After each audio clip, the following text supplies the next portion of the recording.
হ্যাঁ যাও না, দেখুন ঠিক করে দিবে, ফট যাও, যেখানে বসবা একটু বলবা ঠিক করে দিবে এখানে।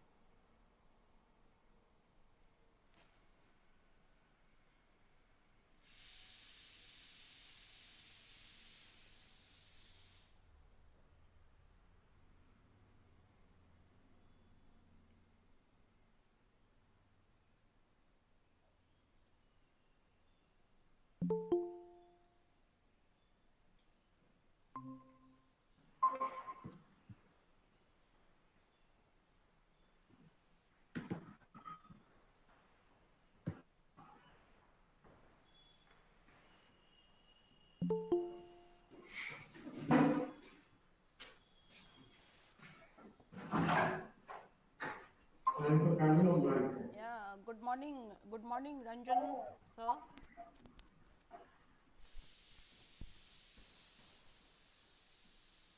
Yeah, good morning, everyone.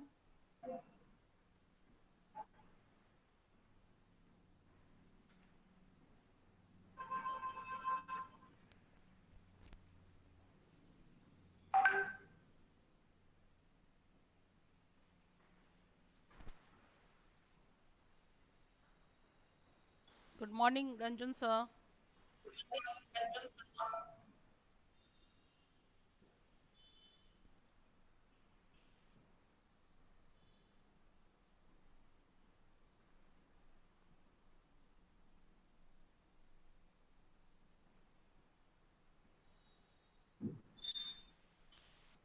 Hello, Kumkum, good morning.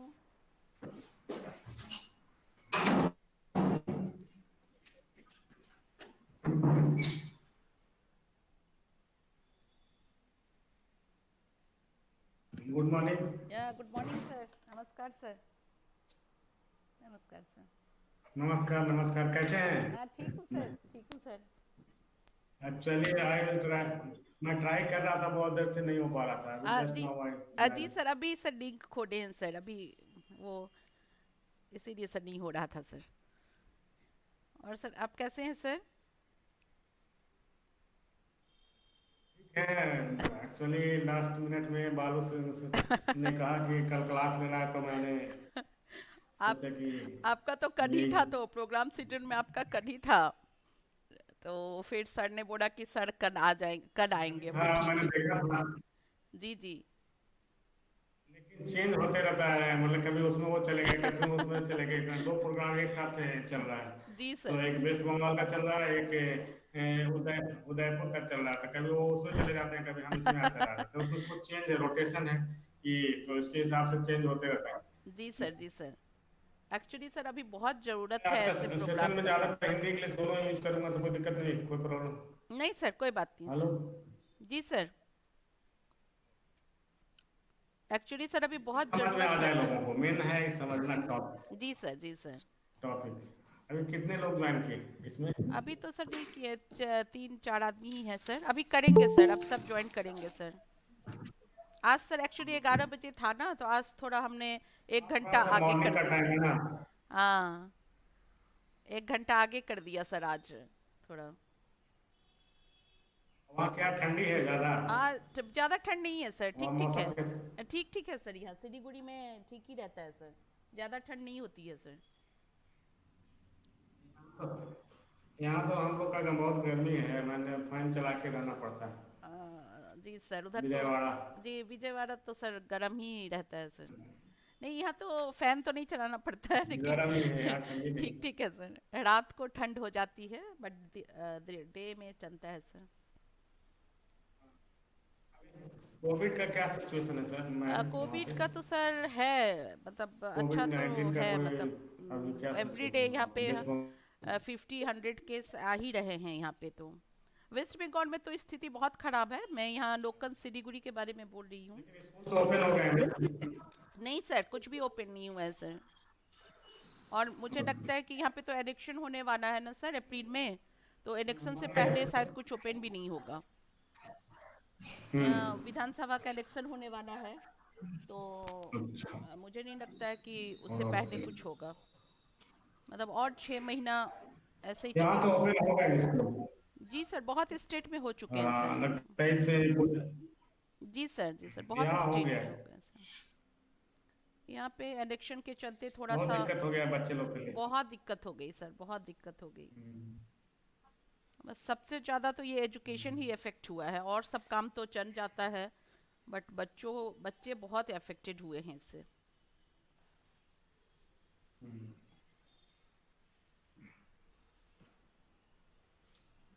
बहुत लोग इतना अर्ली ज्वाइन कर पाएंगे, लोग बहुत लोग तो हाँ एक्चुअली ठंड के, रास्ते में भी जा रहे हैं, हाँ ट्रैफिक। ठंडा का टाइम है ना सर, तो थोड़ा वही है।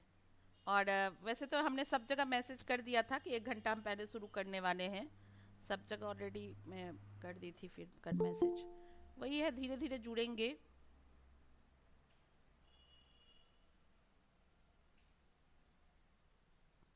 तो वेट कर लेते हैं मैम। थोड़ा सा वेट कर लेते हैं सर, 5-10 मिनट सर। ठीक है, ठीक ठीक है। है सर। ठीक है ma'am.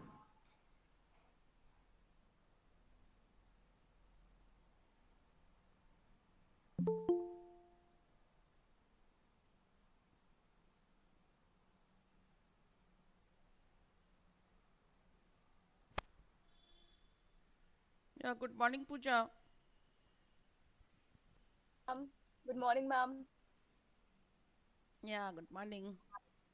Ready? Today I have to present report also. Huh? Okay, Today I have to okay. present Ma'am, report after also. this, After finishing, first Ranjan sir will then present. Ranjan sir will present. Then Raka sir. After yes, that, ma'am. when valedictory session will start, then we will Yes, ma'am. request Santosh sir to say a few words, and after that I will present the report. Then vote of Okay, thanks. ma'am. Okay, ma'am. Okay.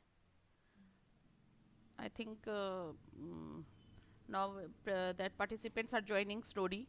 We will wait 5 to 10 minutes. You have to wait. Yes, ma'am. Yeah.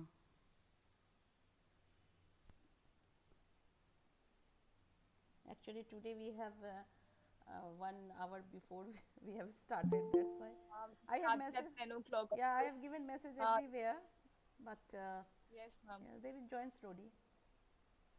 Few people must be confused.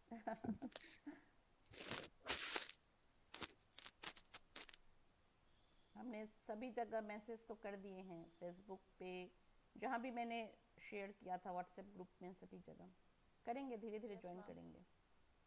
हाँ, कर लेंगे, ma'am. हम्म। बहुत हाँ, कोई को तो वही 10:45 ही confirm लग रहा होगा, इसीलिए थोड़ा लेट होगा। पाँच अदरवाइज कर लेंगे अभी। 5 से मिनट हम वेट कर लेते हैं, फिर सर करेंगे, फिर सर को रिक्वेस्ट करेंगे। Okay, ma'am. सर तो ऑलरेडी ज्वाइन कर चुके हैं, हमारे resource person sir. Yes, yes, ma'am. Okay.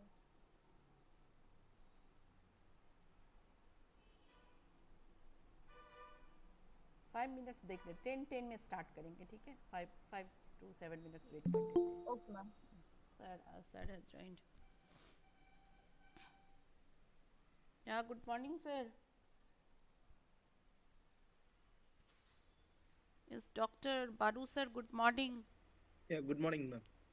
Good Sir, morning, waiting sir. for participants. Yeah, we Uh, can wait for yeah, 5 minutes. 5 minutes, sir. 5 minutes, sir, because today, Sure. 1 hour before we have started. And cold, sir, today is too much cold here, sir. Oh, it's so okay.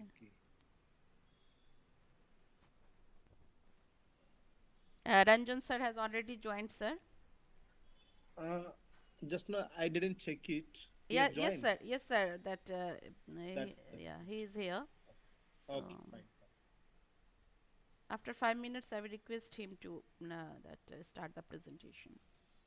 Sure, ma'am. Sure. Participants will join slowly. Okay, ma'am.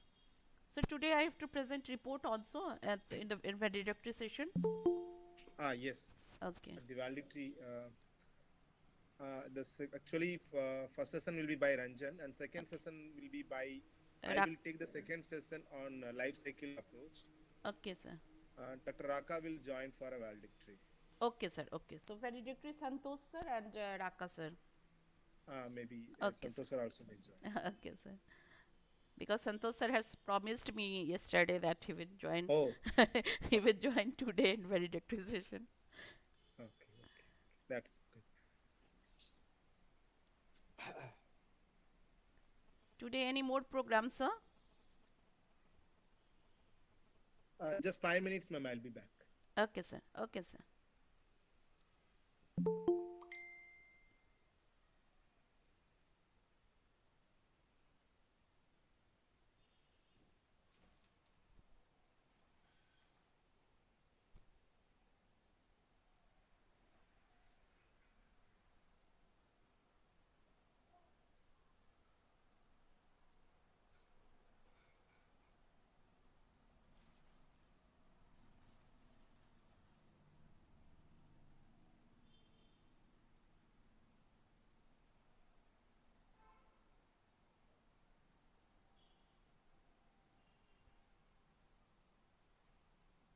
তোমার কখন শুরু হবে?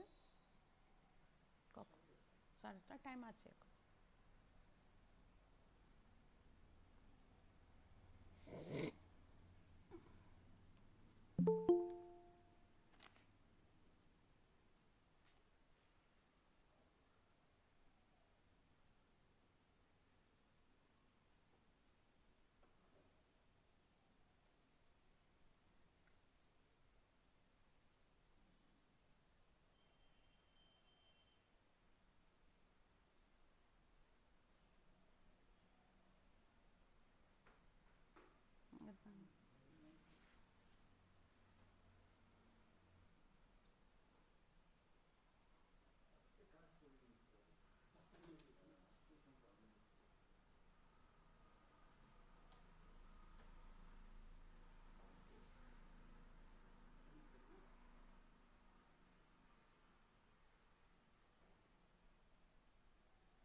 Good morning, Mr. Ranjan. Good morning, Dr. Balu. How are you? I'm good. Yeah, you are looking smart. Thank you. Okay. एक coat coat बहुत अच्छा लग रहा है. Mm-hmm. Uh, I think some more participants need to join. अभी We'll तक wait जो for another 10 minutes. Huh? Ranjan actually sir. until now 12 participant yes Ranjan sir. जी जी मैम वो सर के बारे में एक बोलना चाहती हूँ। Doctor Baru sir is a evergreen person. Whenever you see him, okay he's always like in suit and boot, always in wind dressed, and I have that worked with him like in 2 webinars, but that time he was only the coordinator. But this training program, I have seen his that more creativity and his more that presentation. He was that wonderful presentation he has done in both days, in first day and second day also. So really, I appreciate him, sir.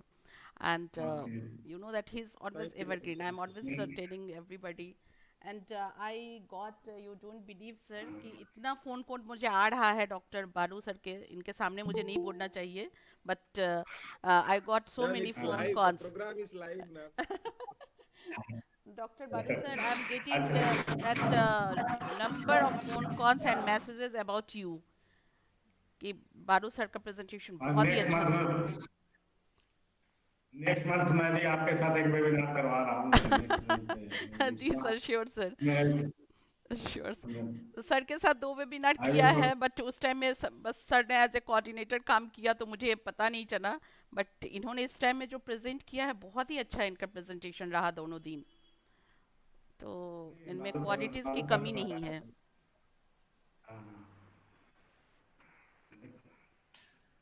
Next month मैं भी एक plan करता हूँ birthday जी सोमवार के sir, लिए ज़रूर sir, ज़रूर सर।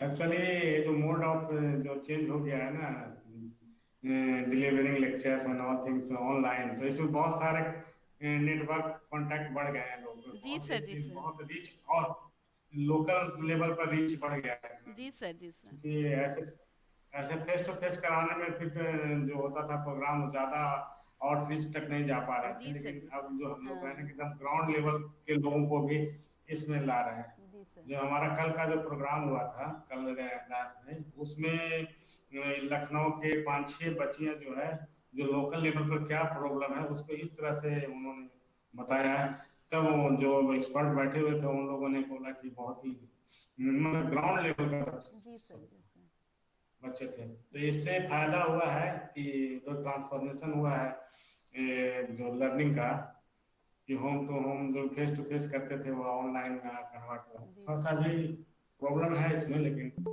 आगे और अच्छा हो जाएगा। जी सर, जी सर। अभी तो सर अब हैबिचुएटेड भी हो गए हैं सभी लोग, थोड़ा पहले थोड़ा हैबिचुएटेड हो फैमिलियर। गए हैं लेकिन अभी इसमें बहुत सारे इश्यूज आ रहे हैं, कुछ लोकल लेवल पर ज़्यादा इशू जैसे इंटरनेट का प्रॉब्लम हो जी गया सर, या बहुत हमारे सारे यहाँ जो सर वही यूज प्लेटफॉर्म प्रॉब्लम है यूज ना कर रहे सर। हैं उसमें साइबर साइबर इश्यूज ज़्यादा आ रहे हैं, जी ये सर, सब जी चीज़ें सर, थोड़ा सा गवर्नमेंट को जी देखना सर, है इसमें।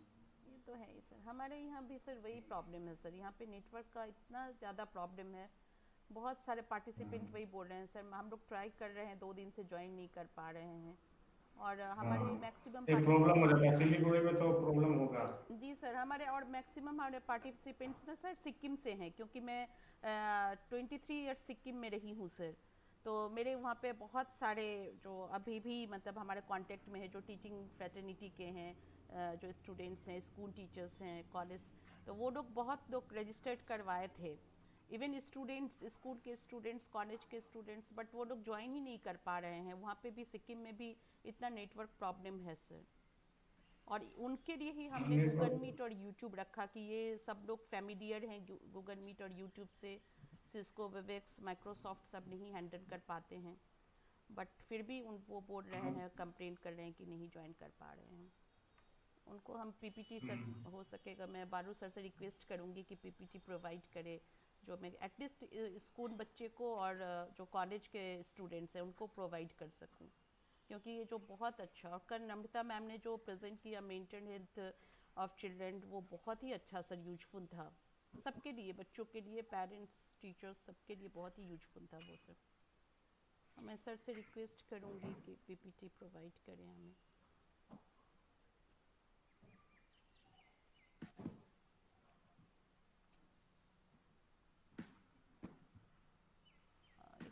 फिर मैसेज कर देती हूँ थोड़ा ज्वाइन करने के लिए जल्दी से.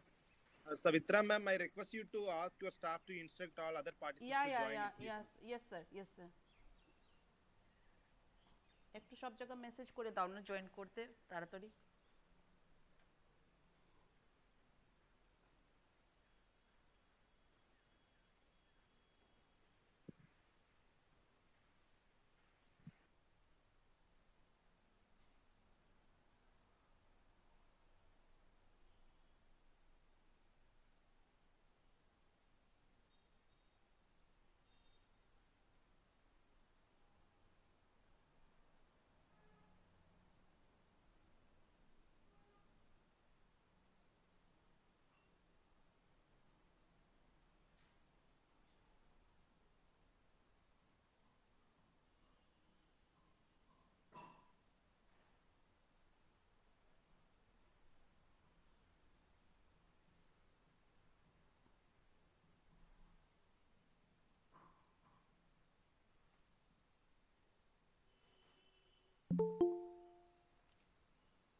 नहीं नहीं ये तुरंत शुरू होगा तो जल्दी 5 मिनट मत लिखो.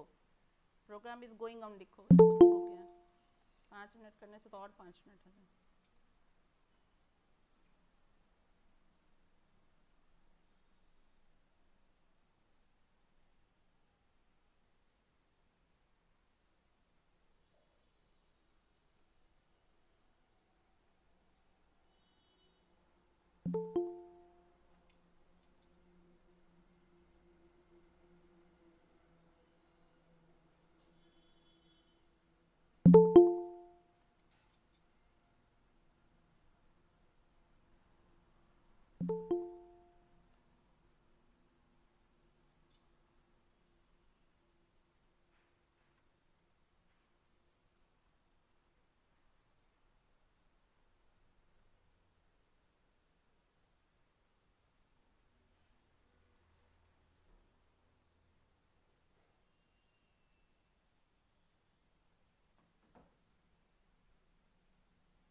Yes, Balu sir, should we start? They are joining because it's already 10 20 minutes we are late. What you suggest, Dr. Balu sir? Should we Yes, ma'am, we can begin yeah, the program. yeah, they are joining Yes, slowly. sir. I have sent message to in all groups. They are joining, sir. Yes, So please. it is better we should start. Yes, Pooja. Yes, ma'am. Uh, Please start with introduction of Ranjan sir and today's program. A very good morning to one and all. I, Pooja Singh, would like to welcome you all in this wonderful morning on the last day of the training program on child-centric disaster risk reduction, jointly organized by National Institute of Disaster Management and Vidyasagar College of Education. Now, without losing time, I'd like to introduce Dr. Anjan Kumar Sir. He is presently working as Program Associate in National Institute of Disaster Management. Um, he has done MSW, MSc, PhD, and postgraduate diploma in preparedness and reconstruction and rehabilitation. He has 12-year experience in core risk reduction, integration of DRR and climate change adaptation, recovery and reconstruction, and has experience in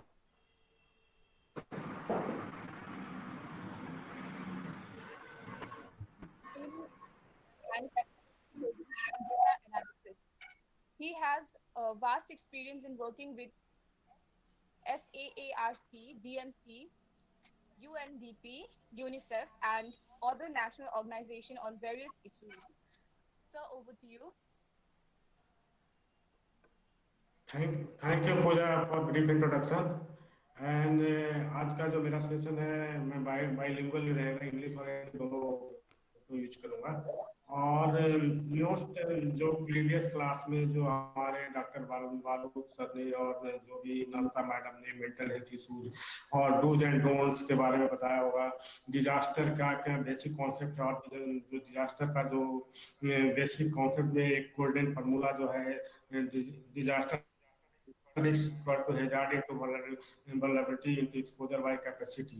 ये जो crux जो main crux disaster management का तो इसी golden formula के इर्द गिर्द ही होता है और इसी फार्मूले के अनुसार हम डिजास्टर मैनेजमेंट का प्लानिंग लेवल पर करते हैं जो कि कहीं भी अगर आप असेसमेंट डिस्क असेसमेंट करने जा रहे हैं या कहीं आप वल्नरेबिलिटी असेसमेंट करने जा रहे हैं या कहीं प्रिपेयर्डनेस के लिए आप प्रोग्राम फॉर्मुलेट करने जा रहे हैं तो ये गोल्डन फार्मूला जो आपका है जो ये बहुत ही इंपॉर्टेंट है तो आज का जो मेन मेरा जो प्रेजेंटेशन है disaster impact on children what किस तरह से बच्चों पे है जो डिजास्टर इम्पैक्ट करता है और उसको उसके लिए क्या क्या गवर्नमेंट की तरफ से इनिशिएटिव होने चाहिए जो बच्चे का लाइफ स्पैन है जो लाइफ स्पैन जो अप्रोच है लाइफ साइकिल अप्रोच है उस लाइफ साइकिल अप्रोच में क्या रिस्क है बच्चे का व्हाट इज द रिस्क और व्हाट इज और क्या वल्नरेबिलिटी है उस बच्चे का उसके बारे में डिस्कस करेंगे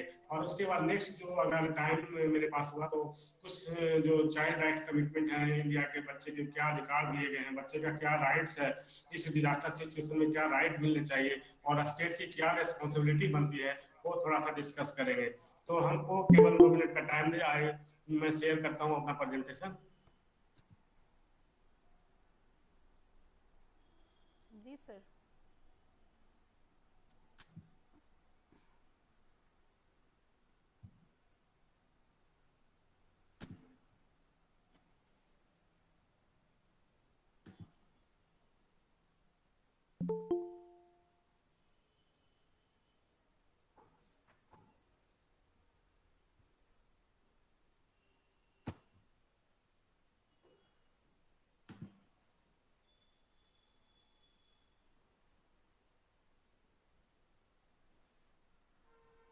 मेरा प्रेजेंटेशन अपलोड तो मैं सर आएगा सर, अब दिखा नहीं रहा है सर, आप उसको शेयर कीजिए, अपने पीपीटी को शेयर करेंगे तो हो जाएगा सर।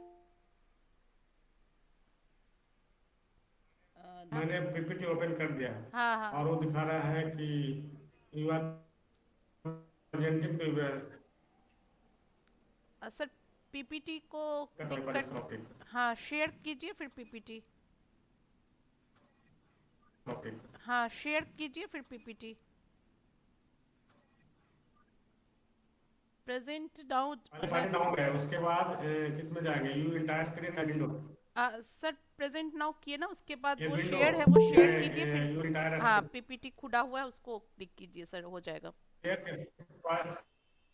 पॉइंट डाउन के बाद उसमें मांग रहा है योर इंटायर स्क्रीन या ये विंडो, किस में जाना है, इंटायर स्क्रीन या विंडो में?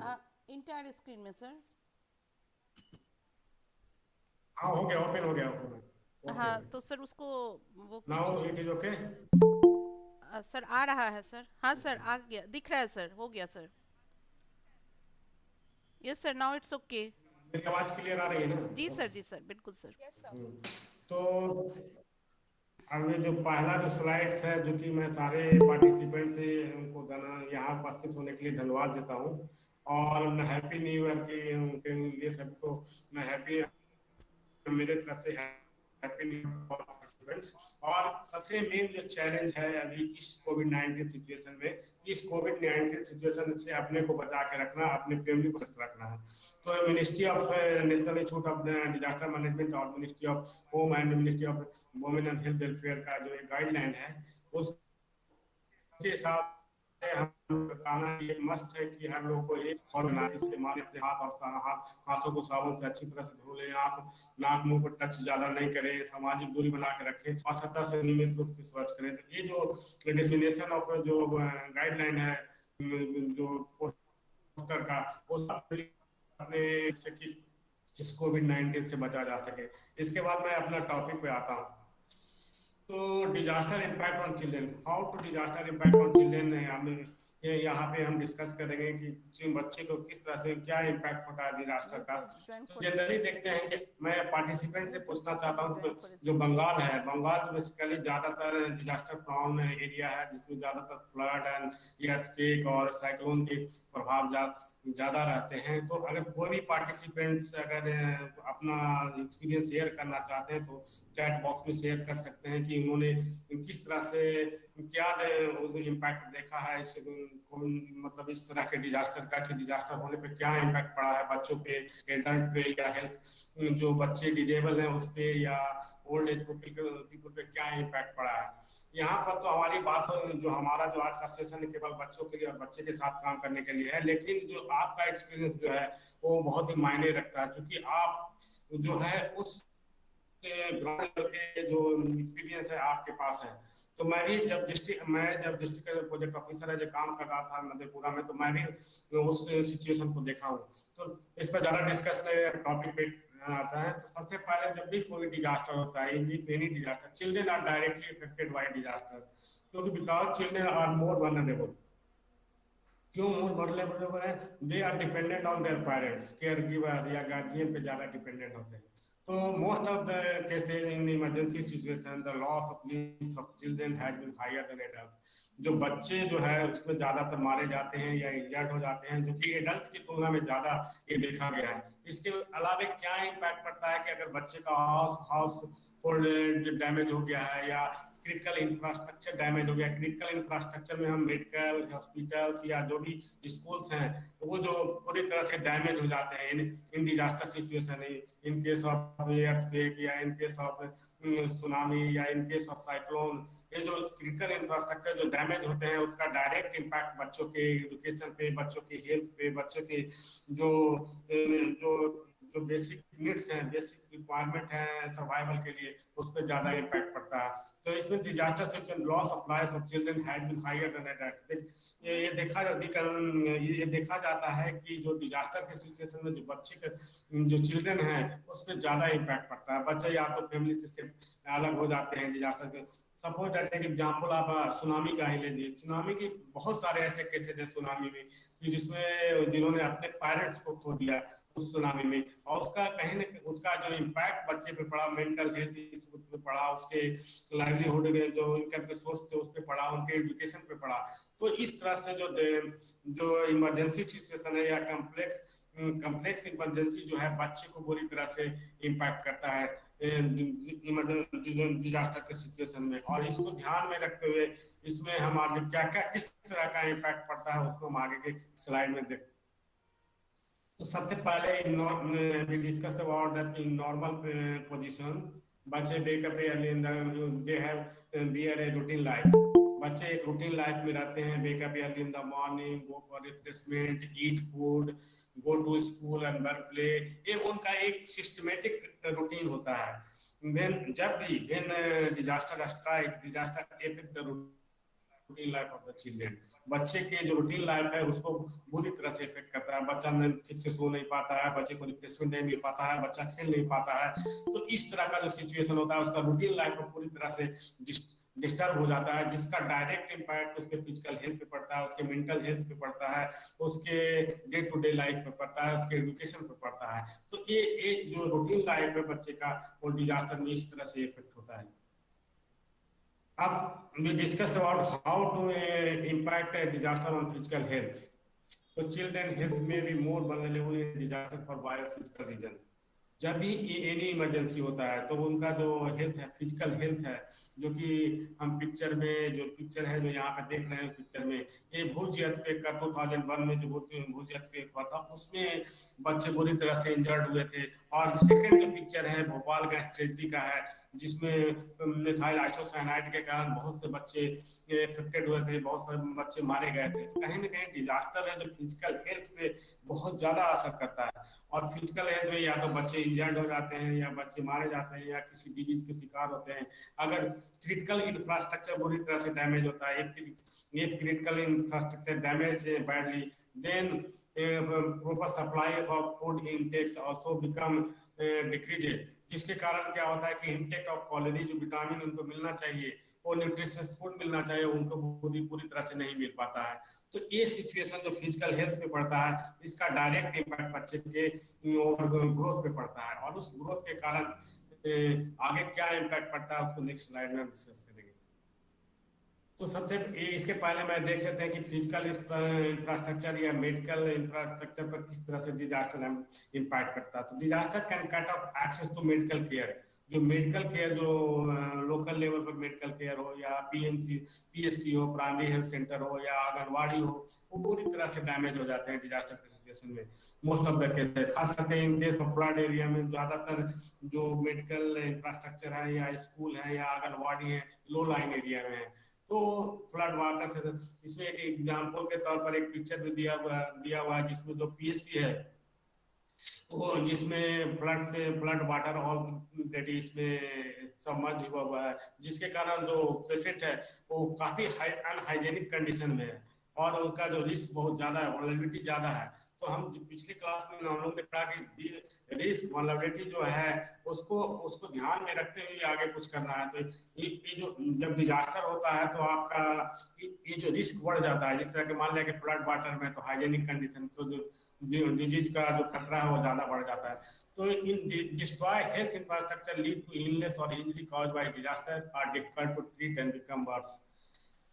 किसी भी इमरजेंसी सिचुएशन में अगर फॉर एग्जाम्पल हम देख लें कि भूज earthquake का बात करें या भूज earthquake में क्या हुआ था कि जितने भी क्रिटिकल हेल्थ इंफ्रास्ट्रक्चर बुरी तरह से डैमेज हो गए थे, जिसके कारण क्या हुआ था कि वो बच्चे को पूरा जो टाइमली जो मेडिकल केयर मिलनी चाहिए थी, अगर बच्चे इंजर्ड हैं या कोई इलनेस का शिकार है तो उनको पूरी तरह से उस तरह का जो मेडिकल केयर होना चाहिए था, जो क्रिटिकल में मेडिकल केयर मिलनी चाहिए थी, वो नहीं मिल पा रही थी। तो इस तरह से देखते हैं कि डिस्ट्रॉय हेल्थ इंफ्रास्ट्रक्चर अगर ये हो गया। सेकेंड हुआ कि non disaster related health problem में गो अनट्रीटेड, जो कुछ बच्चे हैं जो दूसरे तरह के बीमारी से ग्रसित हैं या कुछ उनको डिजीज है, तो जो अपना उनका हेल्थ प्रॉब्लम है उसको भी पूरी तरह से उनको मेडिकल ट्रीटमेंट नहीं हो पाता है डिजास्टर सिचुएशन में।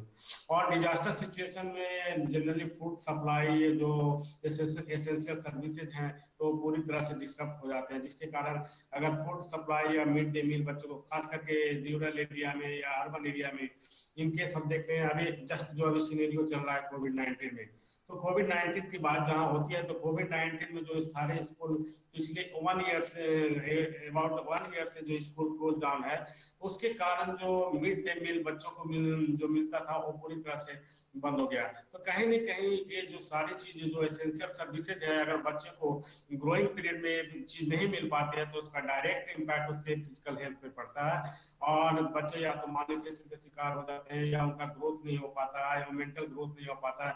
बच्चे अगर खेल नहीं पाएंगे तो फिजिकल ग्रोथ नहीं हो पाएगा। तो ये सारे इम्पैक्ट हैं, हेल्थ इम्पैक्ट हैं डिजास्टर के। अब इसके अब हम जो चाइल्डहुड जो का फेज होता है, जो चाइल्डहुड का जो फेज होता है, उस फेज में क्या इंडिकेटर है, किस तरह के इंडिकेटर है जो डिजास्टर इम्पैक्ट के कारण काफी इफेक्टेड होता है उनके बच्चे के ग्रोथ पे। तो सबसे पहले हम बात करेंगे जो स्टंटिंग के बारे में। Stunting means failure to grow adequately in height in indication of malnutrition. Malnutrition क्यों हुआ? प्रॉपर फूड सप्लाई नहीं हुआ, प्रॉपर जो एसेंशियल सर्विसेज जो बच्चे को मिलने चाहिए थे ग्रो करने के लिए वो नहीं मिल पाए, जिसके कारण क्या हुआ कि बच्चे का जो हाइट है एज के अनुसार इंक्रीज नहीं हुआ। तो ये बच्चे, बहुत सारे बच्चे स्टंटिंग के शिकार हो गए। पिछले क्लास में बालू सर ने डिस्कस किया होगा कि कर्नाटका और आंध्र प्रदेश का डाटा, उनमें बहुत सारे बच्चे ड्राउट के कारण जो 10 ईयर में जितने ड्राउट थे उसके इम्पैक्ट के कारण बहुत से बच्चे, अबाउट 36% बच्चे जो सफर्ड फ्रॉम स्टंटिंग एंड 26% बच्चे सफर्ड फ्रॉम वेस्टिंग। तो स्टंटिंग में क्या होता है कि एज के अनुसार हाइट नहीं बढ़ पाता है, जिसके कारण बहुत सारे बच्चे जो स्टंटिंग के शिकार हो जाते हैं। और ऐसा क्यों होता है कि डिजास्टर सिचुएशन में किसी भी कम्प्लेक्स इमरजेंसी हो, उसमें बच्चे को जो अर्ली जो चाइल्डहुड का एज होता है, जो ग्रोइंग पीरियड होता है, बच्चे का लाइफ साइकिल जो होता है, उस पीरियड में उनको प्रॉपर जो मिलना चाहिए फूड सप्लाई, न्यूट्रिएंट्स मिलना, विटामिन जो मिलना चाहिए पूरी तरह से नहीं मिल पाता है, जिसके कारण बच्चे का पूरा ग्रोथ नहीं हो पाता है। तो स्टंटिंग को हम लोग मेजर करते हैं हाइट फॉर एज, एज के अनुसार उसको मेजर किया जाता है। इसी तरह से being under weight measure by weight for age. अगर बच्चे अंडर वेट हैं तो उसको कैसे करेंगे? तो एज के अनुसार उनका वेट नहीं बढ़ा तो उसको वेस्टिंग के कैटेगरी में हम कंसीडर करते हैं।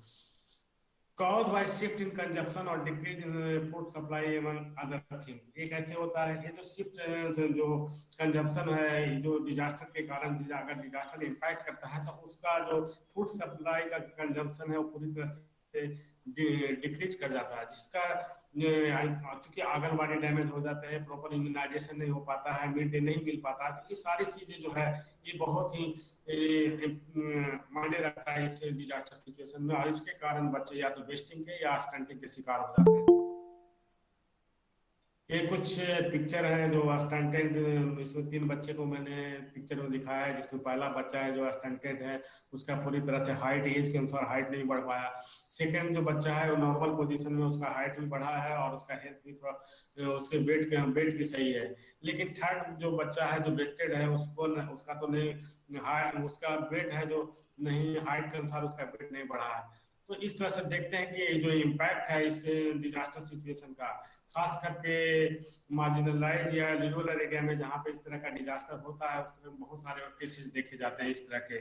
मैं अपने ही बात करता हूँ, जब मैं पिछले 2008 में मैं कोसी फ्लड 2008 में मैं काम कर रहा था, तो डिस्प्लेसमेंट के कारण जो मास डिस्प्लेसमेंट, जो फ्लड आने के कारण जो मास डिस्प्लेसमेंट हुआ, उसमें बच्चे का जो हेल्थ बुरी तरह से प्रभावित हुआ था। और उन्हें उसमें बहुत सारे रीजन थे उसके। पहला था कि इम्यूनाइजेशन ठीक से नहीं मिल पा रहा था, उनको न्यूट्रिशियस फूड नहीं मिल पा रहा था, उनको 2 टाइम का फूड भी नहीं पूरी तरह से मिल पा रहा था, वाटर एंड सैनिटेशन की सुविधाएं पूरी तरह से डिस्टर्ब हो गई थी। तो ये सारी जो एक्सपीरियंस है ग्राउंड लेवल पे आप जाने के बाद पता चलता है क्या इम्पैक्ट पड़ता है डिजास्टर पर।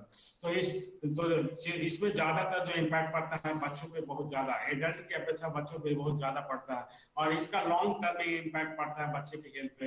प्रॉपर ग्रोथ नहीं होना, प्रॉपर डेवलपमेंट, ब्रेन डेवलपमेंट नहीं होना, प्रॉपर एजुकेशन नहीं मिलने का कारण उनका उसका डायरेक्ट इम्पैक्ट पड़ता है, उसके शिक्षा पे पड़ता है। तो ये सारी चीजें जो है उस कोविड ने कोसी 2008 फ्लड के दौरान मैंने खुद का एक्सपीरियंस मैंने वहां पर देखा है। अब नेक्स्ट जो हम डिस्कस करेंगे वाटर एंड सैनिटेशन, क्योंकि हाइजीनिक प्रैक्टिस जो है, जो हर जगह स्कूल में इस तरह के हाइजीनिक प्रैक्टिस से रिलेटेड बहुत सारे करिकुलम में भी इसके बारे में बताया जाता है। लेकिन जनरली देखते हैं कि डिजास्टर सिचुएशन होता है, सपोज दैट कि अगर फ्लड होता है, कोई आसाम फ्लड हो या वेस्ट बंगाल फ्लड हो, जब मैं डिस्ट्रिक्ट डिजास्टर मैनेजमेंट प्लान बना रहा था बिहार में, मधेपुरा का और बहुत सारे डिस्ट्रिक्ट का, जमुई, लखीसराय और मुंगेर का जब मैं बना रहा था, तो मैंने क्या देखा वहाँ पर कि बहुत सारे जो वाटर सोर्स हैं या बहुत सारे जो स्कूल हैं वो लो लाइन एरिया में है। और वहाँ तो बिहार में तो कोसी फ्लड के कारण एवरी ईयर वहाँ फ्लड आना ही आना है। तो इसका डायरेक्ट जितने भी वाटर सोर्स थे वो पूरी तरह से उससे फ्लड वाटर से सबमर्ज हो जाते थे ड्यूरिंग द फ्लडिंग सीजन।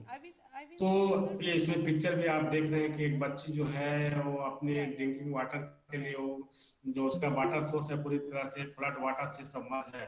तो ये बहुत ही अनहाइजीनिक कंडीशन में वो अपने ड्रिंकिंग वाटर को जो स्टोर कर रही है।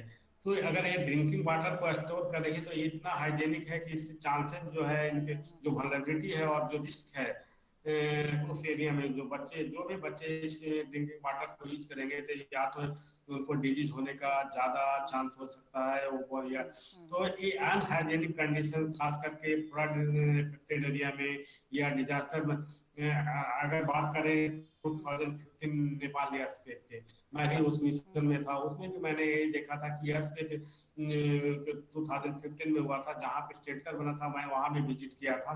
तो इस तरह का सिचुएशन था कि जो उनको फूड सब water supply, proper water supply या प्रॉपर वाटर एंड सैनिटेशन की जो सुविधाएं मिल रही थी वो अनप्रॉपर थी, पूरी अच्छी तरह से नहीं हो रही थी। तो ये सारे केसेस डिजास्टर सिचुएशन में ज्यादा देखे जाते हैं।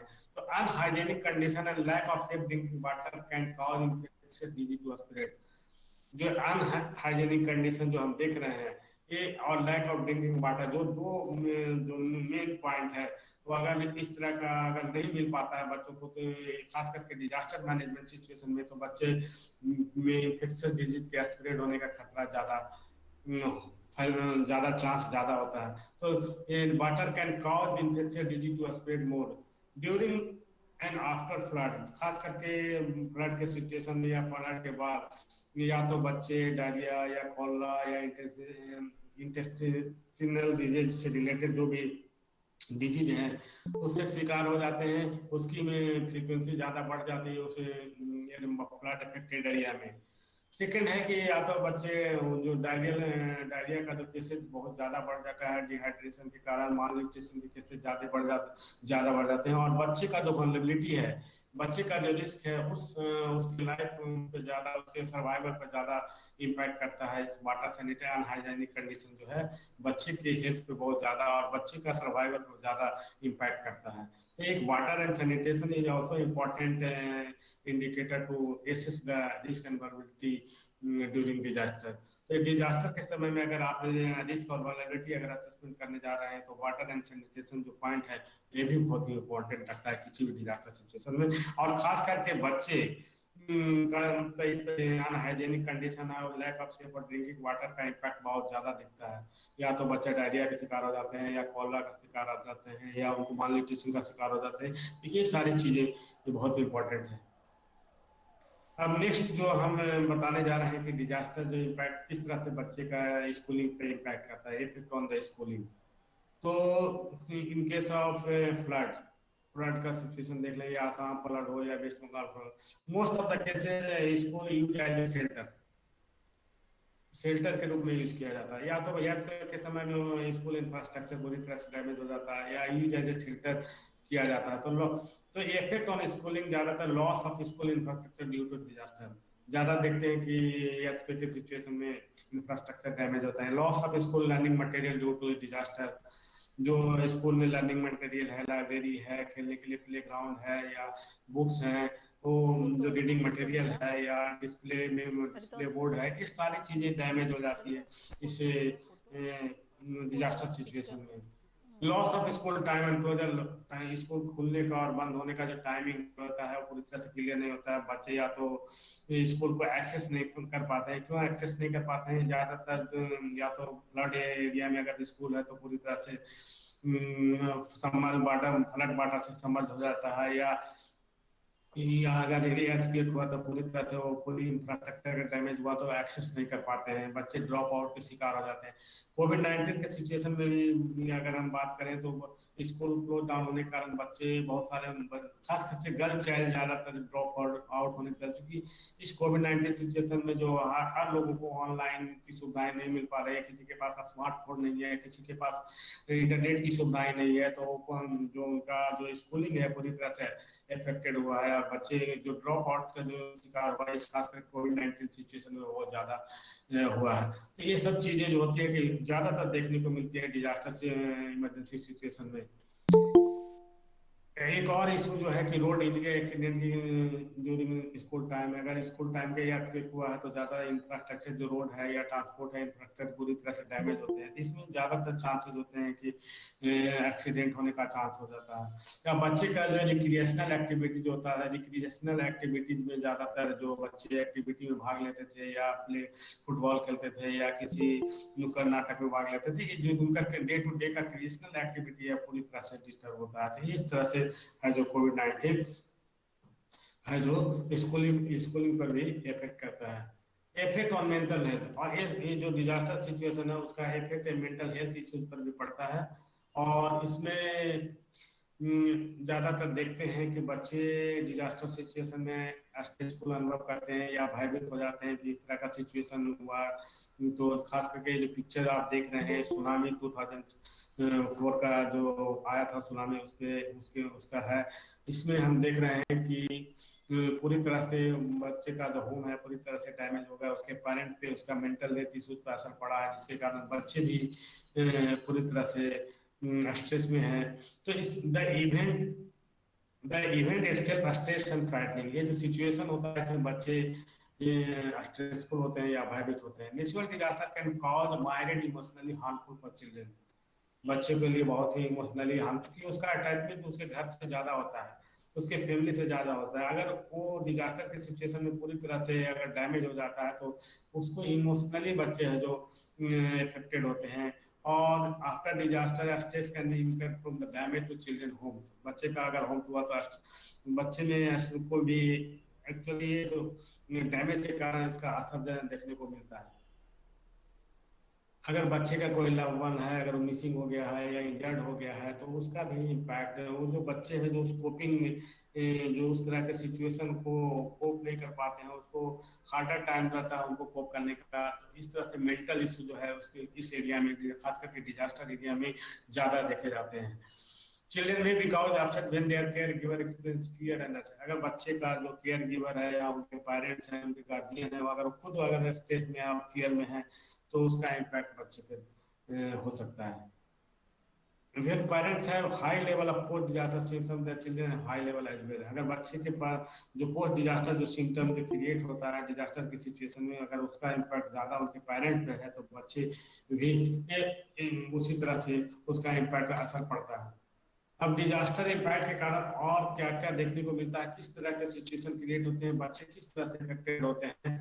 तो या तो बच्चे अगर किसी फैमिली का अगर डिजास्टर खास करके सुनामी के केसेस में बहुत सारे बॉन्डेड लेबर के केसेस आए थे, तो ज्यादातर डिजास्टर इम्पैक्ट के कारण मोस्ट ऑफ द बच्चा जो है most of the children work as a bonded labour या चाइल्ड लेबर के रूप में काम करने के लिए रिइंफोर्स किए जाते हैं। या जो बच्चे जिसके फैमिली का बैकग्राउंड अगर अच्छा नहीं है, तो अगर उसका सोशियो इकोनॉमिक इम्पैक्ट डिजास्टर का पड़ता है तो या तो ईयरली एज में बच्चे को चाइल्ड मैरिज कर दिया जाता है, या कुछ बच्चे जो चाइल्ड ट्रैफिकिंग का उनका प्रोटेक्शन का भी इशू बहुत उस सिचुएशन में ज्यादा बढ़ जाता है, वल्नरेबिलिटी प्रोटेक्शन जो मिलनी चाहिए वो नहीं मिल पाती है, तो इसके कारण चाइल्ड ट्रैफिकिंग का केसेस बढ़ जाते हैं और बच्चे या तो अपने माता पिता को खो देते हैं तो ऑर्फन हो जाते हैं। तो ये सारे इम्पैक्ट जो हम देख रहे हैं बच्चे पे डिजास्टर की सिचुएशन में पड़ता है। ये हम एक न्यूज में जो है चेन्नई का है, जो इस सुनामी के समय, सुनामी के टाइम की है। और इसमें एक जो फैमिली है उसको रिलीफ गवर्नमेंट, स्टेट गवर्नमेंट से रिलीफ नहीं प्रोवाइड करने का कारण उन्होंने अपने बच्चे को as a bonded labour sold कर दिया था। और ये इसका एक न्यूज जो आया था इस पे मिरर नाव में। तो मैं उसे इस तरह से ये जो सब केसेज हैं बहुत ज़्यादा बढ़ जाते हैं इस डिजास्टर सिचुएशन में।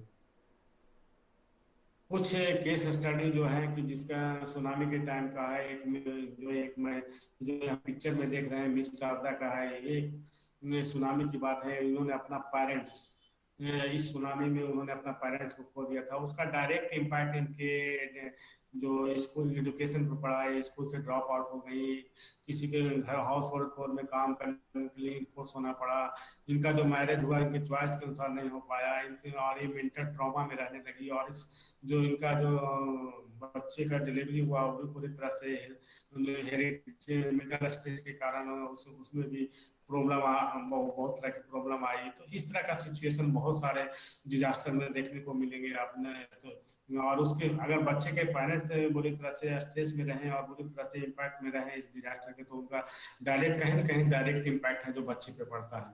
तो इस तरह से डिजास्टर है जो बच्चे को इम्पैक्ट करता है। ये भी एक केस है जो कि बहुत ईयरली इन्होंने अपने मदर को सुनामी के टाइम में इन्होंने अपने मदर को खो दिया। और इन थ्री गर्ल जो थी, इसमें सबसे जो बड़ी गर्ल थी उन्होंने अपने फैमिली के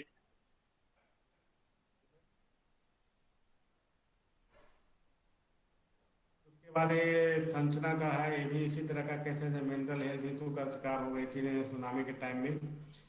ये मिस्टर विजय जो केस स्टडी है, इन्होंने बहुत दिनों तक बहुत अर्ली एज में इनके पे ऊपर रिस्पॉन्सिबिलिटी अपने फैमिली को दे की रिस्पॉन्सिबिलिटी आ गई थी। इनकी 3 बहनें थी, तीनों बहनें ये बहुत दिनों तक इन्होंने बहुत स्ट्रेसफुल नाइट इन्होंने बिताया था और इनका मेंटल ट्रॉमा में रहने लगे थे। इनका फाइनेंशियल प्रॉब्लम बहुत ज़्यादा बढ़ गया था। तो ये सारी चीज़ें, ये सारे केसेज जो हैं ये ज़्यादातर डिजास्टर में देखने को मिलती है।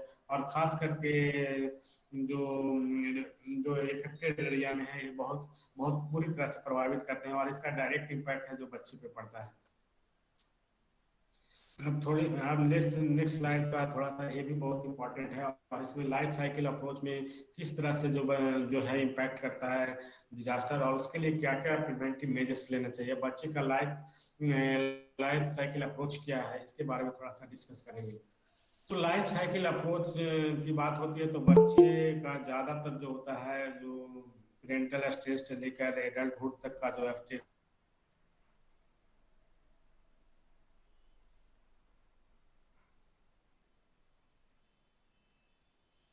पूरी तरह से डिपेंडेंसी जो होता है बच्चे के सर्वाइवल के लिए, जो डिपेंडेंसी पूरी तरह से होता है उसके पेरेंट्स पे होता है।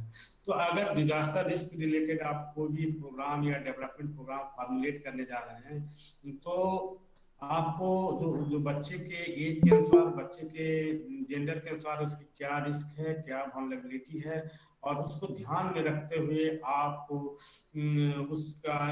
उसके अकॉर्डिंगली आपको उसका डेवलपमेंट प्रोग्राम आपको फॉर्मुलेट करना पड़ेगा। तो disaster risk can be best aided if situation analysis for development programme formulation consider age and gender related issue. अब आप जब भी डेवलपमेंट प्रोग्राम फॉर्मुलेट कर रहे हैं तो डिजास्टर रिस्क बच्चे का क्या, हर एज में क्या रिस्क है, उसके जेंडर के अनुसार, बच्चे जेंडर को भी कंसीडर, उसके एज के अनुसार क्या क्या रिस्क और क्या क्या वल्नरेबिलिटी है उसको ध्यान में रखते हुए ये फॉर्मुलेट करना होगा। क्योंकि बच्चे जो पूरी तरह से है, जो पेरेंटल स्टेज में पूरी तरह से बच्चे जो है उनकी डिपेंडेंसी जो होता है ज्यादातर पेरेंट पर।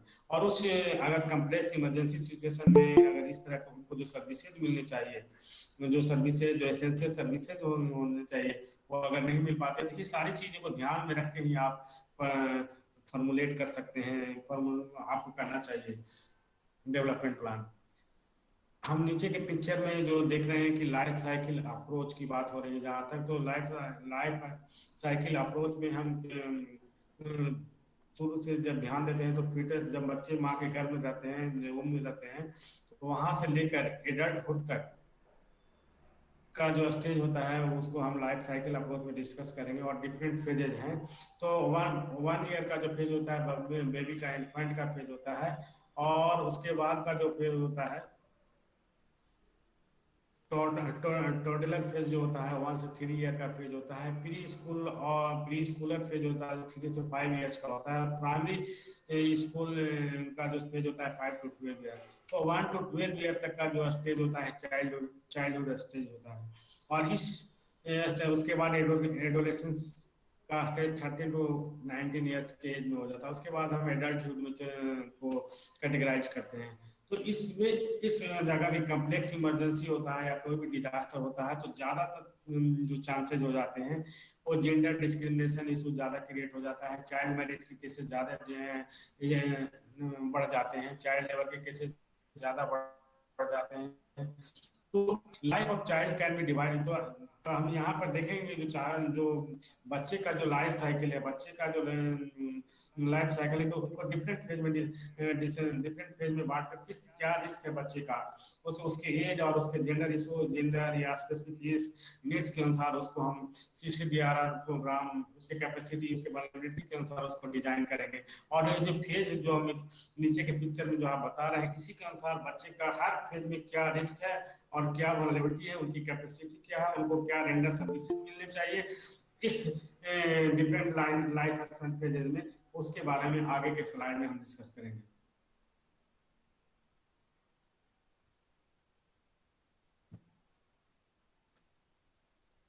Life cycle approach need to be done to ensure provision of efficiently timely services to cater to the needs of different age group of the children in all phases। ये जो मैंने आपको बताया जो different phases of life cycle है उसमें बच्चे की जो नीड्स हैं उसके अनुसार उनको टाइमली सर्विसेज जरूरी है, इसको इंश्योर करना जरूरी है। और इसको क्योंकि चाइल्ड का जो फेज होता है child requirement change with each phase. अगर तो बच्चे का जो रिक्वायरमेंट है ईच फेज के बाद चेंज होता है। पहले बच्चा अगर माँ के घर में तो उस समय क्या उनको सुविधाएं मिलनी चाहिए। उसके बाद का जो फेज होता है 1 ईयर का जो फेज होता है उसमें फीडिंग इम्यूनाइजेशन ये सारी चीजें होनी चाहिए। उसके बाद का जो फेज होता है टोडलर और स्कूलिंग फेज होता है उस फेज में क्या उनको मिलना चाहिए। उसके बाद वाला जो चाइल्डहुड के बाद वाला एडोलेसेंस के टाइम में उनको क्या सर्विसेज मिलने चाहिए। तो ये सारी चीज आपको जो रिक्वायरमेंट है डिफरेंट फेज में ये बच्चे के सर्वाइवल के लिए बहुत जरूरी है और बच्चे के ग्रोथ के लिए बहुत जरूरी है। तो time critical services and care as well as effective treatment can be rendered in order to address their needs and right. बच्चे के जो नीड्स हैं और उसके राइट के अनुसार ये सर्विसेज जो क्रिटिकल सर्विसेज और जो केयर मिलनी चाहिए उसको ध्यान में रखकर ही CCDRR यानी प्रोग्राम अगर डिजाइन करते हैं उसको इस रेंडर सर्विसेज को बहुत ही कंसीडर करना बहुत जरूरी है। अब फेज वाइज क्या सर्विसेज मिलने चाहिए। फर्स्ट फेज जो प्री नेटल फेज की बात करेंगे हम, तो प्री नेटल फेज में टाइम क्रिटिकल सर्विसेज क्या केयर की जरूरत है। तो सब जो बच्चे का राइट है स्टार्ट यहीं से होता है, पेरेंटल स्टेज से शुरू हो जाता है। और जब बच्चा 9 मंथ प्रेगनेंसी के टाइम से लेकर 2 ईयर तक बच्चा का क्या रिक्वायरमेंट है, क्योंकि वो highly vulnerable any disaster situation में ये ना तक भेजा अगर डिजास्टर इस समय किसी कम्प्लेक्स इमरजेंसी अगर कोई होती है अगर स्ट्राइक करता है डिजास्टर तो बच्चे के सर्वाइवल और बच्चे के इम्पैक्ट करता है। क्योंकि बच्चा जब माँ के गर्भ में रहता है या children born or in womb and their mother both are highly susceptible, उसकी मदद जो है बहुत ही वल्नरेबल या ससेप्टेबल होती है क्योंकि वल्नरेबिलिटी बढ़ जाती है। कहीं ना कहीं डायरेक्ट एंड इनडायरेक्ट इफेक्ट अगर डिजास्टर होता है या क्लाइमेट चेंज से रिलेटेड एक्सपोजर होता है तो उसकी वल्नरेबिलिटी को बढ़ा देता है। उसके मदर अगर ज़्यादा ससेप्टेबल हो जाती है तो उसका डायरेक्ट इम्पैक्ट है जो बच्चे के हेल्थ पे जो होने वाले बच्चा है उस पर इम्पैक्ट पड़ता है। और उसके लिए इस समय जो स्पेशल केयर उनको मिलनी चाहिए, स्पेशल जो मेडिकल केयर मिलनी चाहिए, प्री नेटल केयर या चाइल्ड बर्थ के समय एंटीनेटल केयर या पोस्टल नेट केयर सर्विसेज जो मिलनी चाहिए वो उनका जो बच्चे का राइट है इस फेज में ये सर्विसेज टाइमली मिलनी चाहिए। और ये पूरी तरह से डिस्टर्ब हो जाता है उस सिचुएशन में इमरजेंसी सिचुएशन में। तो इसके लिए अगर इस तरह का सिचुएशन इमरजेंसी सिचुएशन अगर क्रिएट होता है तो उसमें क्या करना है, इफेक्टिव प्रैक्टिसेस हम क्या ले सकते हैं उसे ड्यूरिंग।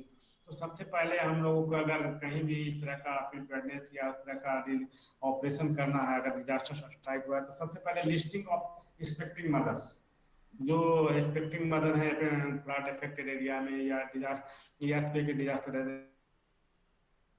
बनाना होगा, उसके साथ मॉनिटरिंग और रोल आउट क्या क्या उनको इंस्टीट्यूशनल डिलीवरी के लिए क्या क्या सुविधाएं मिलनी चाहिए, खास करके ड्यूरिंग डिजास्टर सिचुएशन में। क्योंकि खास कर अगर एज फॉर एग्जाम्पल अगर देख लें साइक्लोन फनी है तो मास डिस्प्लेसमेंट होता है, तो मास डिस्प्लेसमेंट के समय जो प्रेग्नेंट वोमेन है या जो एक्सपेक्टिंग मदर है उनको जो सुविधाएं मिल रही थी आंगनबाड़ी से या इम्यूनाइजेशन की जो सुविधाएं मिल रही थी पूरी तरह से डिस्टर्ब हो गई थी। तो उस सिचुएशन में बच्चे को जो इंस्टीट्यूशनल सपोर्ट मिलना चाहिए डिलीवरी के लिए, जो मदर को जो एक्सपेक्टिंग मदर है उनको इंस्टीट्यूशनल डिलीवरी या इंस्टीट्यूशनल सपोर्ट जो मिलना चाहिए उसको आपको प्रोवाइड करना पड़ेगा, इंश्योर करना पड़ेगा। उसके लिए उसके आपको उसका लिस्टिंग करना। उसके अलावा एमआईसी किट होता है, मटेरियल या हाइजीन शॉप या वाटर सैनिटेशन की सुविधाएं, जो एसेंशियल सर्विसेज हैं, शेल्टर, ये बहुत ही जरूरी है चाइल्ड के सर्वाइवल के लिए, खास करके ड्यूरिंग द वर्ष टाइम में या एक्सपेक्टिंग मदर के समय में। उसके अलावा जो न्यूट्रिशियस फूड या जो फूड सप्लाई जो होता है पब्लिक डिस्ट्रीब्यूशन सिस्टम से जो उनको सुविधाएं मिल रही थे वो ईयरली रिकवरी के लिए डिजास्टर इम्पैक्ट के बाद उसको बहुत जरूरी है, खास करके survival of the growth of the children. तो ये इफेक्टिव पर ध्यान में रखते हुए स्ट्रेटजी बनानी होगी और इसके हिसाब से जो इफेक्टेड एरिया है उसमें सर्वाइवल के बच्चे के लिए जो जो स्टेप लेने हैं इसके हिसाब से हम काम कर सकते हैं। सेकेंड जो फेज होता है की बात करते हैं तो 0 से 2 ईयर की बात करते हैं। तो यंग चिल्ड्रन नीड 2 और 3 आवर, इस फेज में ज्यादातर आवश्यकता पड़ती है, नीड 2 and 3 आवर फीडिंग। और इस among this 0 to 2 year children need more care up to 6 month। इनको बहुत ही केयर की आवश्यकता है, up to 6 month तक इनको केयर की आवश्यकता पड़ती है। तो इस सिचुएशन में अगर किस तरह का डिजास्टर होता है तो डिजास्टर के पहले और डिजास्टर के समय में या डिजास्टर के बाद इस ज्यादातर जो बच्चे हैं इस समय ब्रेस्ट फीडिंग पर डिपेंडेंट होते हैं। अब 6 मंथ तक उनको ब्रेस्ट फीडिंग बहुत ही जरूरी होता है। अगर इस सिचुएशन में अगर किसी तरह का डिजास्टर स्ट्राइक करता है तो उसका इम्पैक्ट ज्यादातर बच्चे की मदर पर पड़ता है। और या तो बच्चे के मदर हैं जो पूरी तरह से साइकोलॉजिकल शॉक्स में चली जाती है जिसका डायरेक्ट इम्पैक्ट उसके लैक्टेशन फेलियर पर पड़ता है, लॉस ऑफ केयर की संभावना बढ़ जाती है और इसमें इसका डायरेक्ट इम्पैक्ट है जो बच्चे के सर्वाइवल एंड ग्रोथ पर पड़ता है। चूंकि और इसके अलावा मास डिस्प्लेसमेंट अगर होता है तो बच्चे को जो इस पीरियड में 0 to 2 ईयर में जो इम्यूनाइजेशन गवर्नमेंट के प्रोग्राम के थ्रू जो मिल रही थी वो पूरी तरह से डिस्टर्ब हो जाता है। चूंकि आंगनबाड़ी भी पूरी तरह से डैमेज हो जाता है कि पब्लिक हेल्थ सेंटर है अगर पूरी तरह से डैमेज हो जाता है तो इसका डायरेक्ट इम्पैक्ट बच्चे के सर्वाइवल एंड ग्रोथ पर पड़ता है। तो 0 to 2 ईयर का जो फेज होता है आपको 6 मंथ तक, इसको भी क्रिटिकल माना जाता है। इसको ध्यान में रखकर इस समय क्या इफेक्टिव प्रैक्टिसेज हमको स्ट्रेटजी में लाना होगा। तो इसके लिए सबसे पहले strong preparedness to provide vaccination in mass displacement situation. अगर मास डिस्प्लेसमेंट होता है तो आपको इंश्योर करना होगा कि उनको प्रोवाइड वैक्सीनेशन जो बच्चे के सर्वाइवल के लिए या एपिडेमिक से बचाव के लिए तो वो जो मास वैक्सीनेशन भी है उसको इंश्योर करना होगा। उसके अलावा बच्चे के जो पेरेंट्स हैं या स्टेक होल्डर है उसको सपोर्ट करना होगा कि वो जल्द से जल्द रिकवर करें और बच्चे को जो केयर प्रॉपर केयर मिलनी चाहिए वो मिलती रहे, कंटिन्यू हो। Access to safe drinking water and sanitation is another main area to be taken care. और जो सेफ ड्रिंकिंग वाटर और सैनिटेशन की सुविधाएं हैं इस सिचुएशन में उसको भी ध्यान में रखना होगा। तो बच्चे के सर्वाइवल के लिए और उसके लिए बहुत ही जरूरी है। थर्ड फेज जो होता है 3 to 5 ईयर का फेज होता है जो most important part of the child life cycle का होता है। इसमें बच्चे का ब्रेन डेवलपमेंट होता है और majority of brain development happen in during this phase and special care is a critical success factor for the development of child. इसमें स्पेशल केयर की जरूरत पड़ती है क्योंकि जो ब्रेन डेवलपमेंट होता है बच्चे का ग्रोइंग फेज होता है और इस फेज में अगर लॉस ऑफ आंगनबाड़ी या न्यूट्रिशियस फूड का डिस्ट्रप्शन कम हो जाता है या चाइल्ड एजुकेशन की सुविधाएं कम हो जाती है तो इसका डायरेक्ट इम्पैक्ट है जो बच्चे के हेल्थ पे पड़ेगा, बच्चे के एजुकेशन पे पड़ेगा, बच्चे के ग्रोथ पे पड़ेगा। तो ये जो 3 to 5 ईयर का जो एज होता है बच्चे का जो डेवलपमेंट फेज होता है इस फेज में अगर इस तरह का सिचुएशन क्रिएट होता है तो बच्चे का ग्रोथ और सर्वाइवल पर ज्यादा इम्पैक्ट करता है।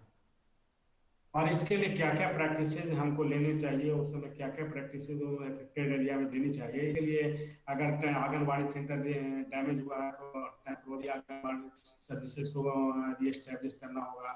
उसके अलावा उसमें ज़्यादातर बात फैसिलिटी या इम्यूनाइजेशन की जो सुविधाएं हैं उनको भी पूरी तरह से इंश्योर करना होगा। यदि बच्चे के रिक्रिएशनल एक्टिविटी के लिए स्पोर्ट्स गेम या उस तरह का है, उसके बहुत ही जरूरी है इसमें। तो इसके लिए centre for growth of child बच्चे के लिए इस तरह की सुविधाएं इंश्योर करनी होगी। इसके अलावा चाइल्ड फ्रेंडली स्पेसेस बच्चों को प्रोवाइड करना होगा, जिसमें कि वो बच्चे हैं जो रिक्रिएशनल एक्टिविटी या कर सकें, उसमें लर्निंग मटेरियल होना चाहिए जिससे कि बच्चे इंगेज रहें। उसमें किड्स स्टेशनरी टॉयज गेम इस तरह का जो इम्पोर्टेंट चीज़ें हैं बच्चे के एक्टिविटी के लिए, उसमें इस तरह के सुविधाएं उनको देनी होगी जिससे कि बच्चे का ग्रोथ हो सके और बच्चे का डेवलपमेंट हो सके। फोर्थ पेज जो होता है 6 to 12 ईयर का पेज होता है, मिडिल चाइल्डहुड का पेज होता है। इस समय भी क्रिटिकल, चूंकि इस समय बच्चा जो है फॉर्मल स्कूलिंग में जाना शुरू कर देता है, रिक्रिएशनल एक्टिविटी में भाग लेता है, स्पोर्ट्स में भाग लेता है, तो यहाँ पे बच्चे का फिजिकल ग्रोथ भी होता है, बच्चे का मेंटल फिजिकल और ब्रेन डेवलपमेंट भी इसी फील्ड में होता है। ज़्यादातर बच्चे सीखते हैं, लर्निंग करते हैं स्कूल में जाकर।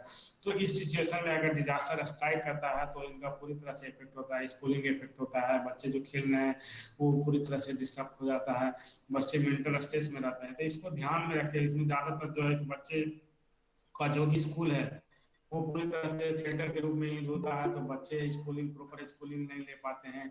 तो इसका पोस्ट डिजास्टर इम्पैक्ट भी बहुत ज़्यादा रहता है इस मास डिस्प्लेसमेंट में, और बहुत बच्चे बुरी तरह से इफेक्टेड होते हैं। इससे उनका जो क्रिएशनल एक्टिविटी है पूरी तरह से डिस्टर्ब होता है। तो इस समय इफेक्टिव प्रैक्टिसेस में उनको child friendly spaces, learning spaces या उसमें उस तरह के करिकुलम में जो है उसके करिकुलम में भी क्रिएशनल एक्टिविटी या डीआर रिलेटेड एक्टिविटी को हम इंक्लूड कर उसको इंगेज करेंगे। ईयरली रीओपनिंग का इंश्योर करेंगे कि इनका स्कूल जो ईयरली है जो रीओपन हो, जिससे कि बच्चे स्कूल जा सकें, कुछ लर्न कर सकें। और अनदर इशू जो होता है प्रोटेक्शन ऑफ चिल्ड्रन, बच्चे का जो इशू इस एज में जो प्रोटेक्शन, अगर बच्चे के माता पिता बच्चे अगर अपने पेरेंट्स को खो देते हैं, लॉस कर जाते हैं, तो उसका डायरेक्ट इम्पैक्ट है बच्चे के प्रोटेक्शन पर पड़ता है। उनके केयर गिवर पर अगर नहीं, कोई केयर गिवर नहीं है तो बच्चे का या तो चाइल्ड लेबर के शिकार हो जाते हैं या चाइल्ड ट्रैफिकिंग के शिकार होते हैं, उनको प्रॉपर मेंटल स्ट्रेस को से सफर हो जाते हैं। तो इस तरह का जो सिचुएशन, इसके लिए आपको उनके ईयरली रीओपनिंग के लिए इस आपको इंश्योर करना होगा और उसको उस तरह का प्रोटेक्शन देना होगा। इंश्योर प्रोटेक्शन के लिए इंश्योर करना होगा जिससे कि बच्चे सुरक्षित रहें और उनका ग्रोथ एंड डेवलपमेंट हो सके। Help parent to focus on recovery, और इस सिचुएशन में बच्चे के जो पेरेंट्स हैं उनको ईयरली रिकवरी के लिए, रिकंस्ट्रक्शन के लिए उनको हेल्प करना होगा। और उसके अलावा university of looking after the safety and security of the बच्चे का जो नीड्स है सेफ्टी एंड सिक्योरिटी, जिससे कि पेरेंट्स है जो अपने बच्चे को अच्छी तरह से देखभाल कर सकें। और तो इस सिचुएशन में इस तरह की इफेक्टिव प्रैक्टिस बहुत ही जरूरी है। फिफ्थ फेज जो होता है 12 to 18 ईयर एडोलेसेंस का फेज होता है, जो कि बहुत ही क्रिटिकल, इसके लिए इसमें क्या क्रिटिकल सर्विसेज और केयर की क्या जरूरत है। तो एडोलेसेंस का जो फेज होता है इसमें कैपेसिटी बिल्डिंग भी ज़्यादा, बच्चे का कैपेसिटी बिल्डिंग और ग्रोथ जो ये एक्टिव एजेंट के रूप में काम करता है। कहीं हर तरह के एक्टिविटी में भाग लेता है बच्चा, रिक्रिएशनल एक्टिविटी में भाग लेता है, स्टेट डिफरेंट स्कूल लेवल पर जो भी एक्टिविटी होते हैं उसमें भाग लेता है। यहाँ पे sexual and reproductive health issue जो होता है, ये सारी चीज़ें अगर डिजास्टर की सिचुएशन में आती है तो इसमें इम्पैक्ट पड़ता है। इसमें चाइल्ड प्रोटेक्शन जो चाइल्ड प्रोटेक्शन का जो केस है वो कंप्रोमाइज आफ्टर डिजास्टर अगर होता है तो इसमें चाइल्ड प्रोटेक्शन इशू जो है वो बहुत ही ज़्यादा इंक्रीज करता है। बच्चे अपने को सेफ नहीं महसूस करते हैं अगर उनके पेरेंट्स या माता पिता बुरी तरह से इंजर्ड हैं या किल हैं या उसमें मारे गए हैं, तो उसका डायरेक्ट इम्पैक्ट बच्चे की चाइल्ड प्रोटेक्शन पर पड़ता है। या तो बच्चे चाइल्ड लेबर के शिकार हो गए या जेंडर बेस्ड इशूज भी, वायलेंस भी बढ़ जाते हैं सिचुएशन में। ये सारी चीज़ें जो है चाइल्ड एडोलेसेंस के फेज में देखने को मिलता है। इसके लिए उनको क्या करना है, उनको डीआरआर एक्टिविटी में इन्वॉल्व करना है, उसके और उसको हर तरह के प्रोजेक्ट में, एक्टिविटी में, इन्वायरमेंट से रिलेटेड एक्टिविटी में पार्टिसिपेट, जिससे कि उनका एंगेजमेंट बना रहे और लर्निंग एक्टिविटी कंटिन्यू हो सके। Continuity of learning opportunity also इस पर इंश्योर करना होगा। हाइजीन हाइजीन से related water and sanitation, hygiene hygiene practices जो हैं बच्चे को मिलनी चाहिए सिचुएशन में, उसके बारे में उसको भी इंश्योर करना होगा। बच्चे की जो रिक्रिएशनल एक्टिविटी या स्पोर्ट्स हैं उसको ध्यान में रखना होगा, जिससे कि बच्चे का ईयरली रिकवरी हो सके, और इस मेंटल ट्रॉमा या इस तरह के डिजास्टर सिचुएशन से उसमें जो स्ट्रेस या जो फियर क्रिएट हुआ है उससे वो पूरी तरह से अपने आप को रिकवर कर सके। ये सारी चीजें जो है, अब इसके लिए आगे हमको ध्यान में रखे इस तरह के एरिया में क्या करना चाहे, तो यूथ वॉलंटियर के रूप में उनको डेवलप, जिससे कि लोकल एरिया के बारे में, डिजास्टर रिस्क के बारे में, उसके वल्नरेबिलिटी के बारे में उसको ट्रेन किया जा सके, और आने वाले फ्यूचर में इस तरह का अगर रिस्क जनरेट होता है तो उससे अपने आप को उसको उसको फेस करने में अपने आप को वो अच्छी तरह से फेस कर सके। इसके अलावा अगर इस तरह का सिचुएशन होता है तो सोशल एंटरप्रेन्योरशिप और उसके स्किल डेवलपमेंट पे भी काम करना पड़ेगा। उसके एम्प्लॉयमेंट अपॉर्चुनिटी को के बढ़ाने के लिए इस तरह के प्रिपेयर्डनेस मिटिगेशन मेजर जो हैं आपको स्टेप आगे जाके लेने पड़ेंगे। तो ये हो गया आज का मेरा सेशन जो कि मैंने कवर किया। अगर टाइम है, मैं अगर टाइम हो तो 10 मिनट में मैं चाहे एक जो सेशन और है डाइट्स का तो ले सकता हूँ। Yes sir. उसके बाद यस सर, नेक्स्ट डॉक्टर बालू sir, what you suggest? Yes doctor बालू सर। डॉक्टर बालू सर नहीं होंगे अभी तो, अच्छा क्लास ठीक चल सर, रही आप कंटिन्यू कर दीजिए ना सर।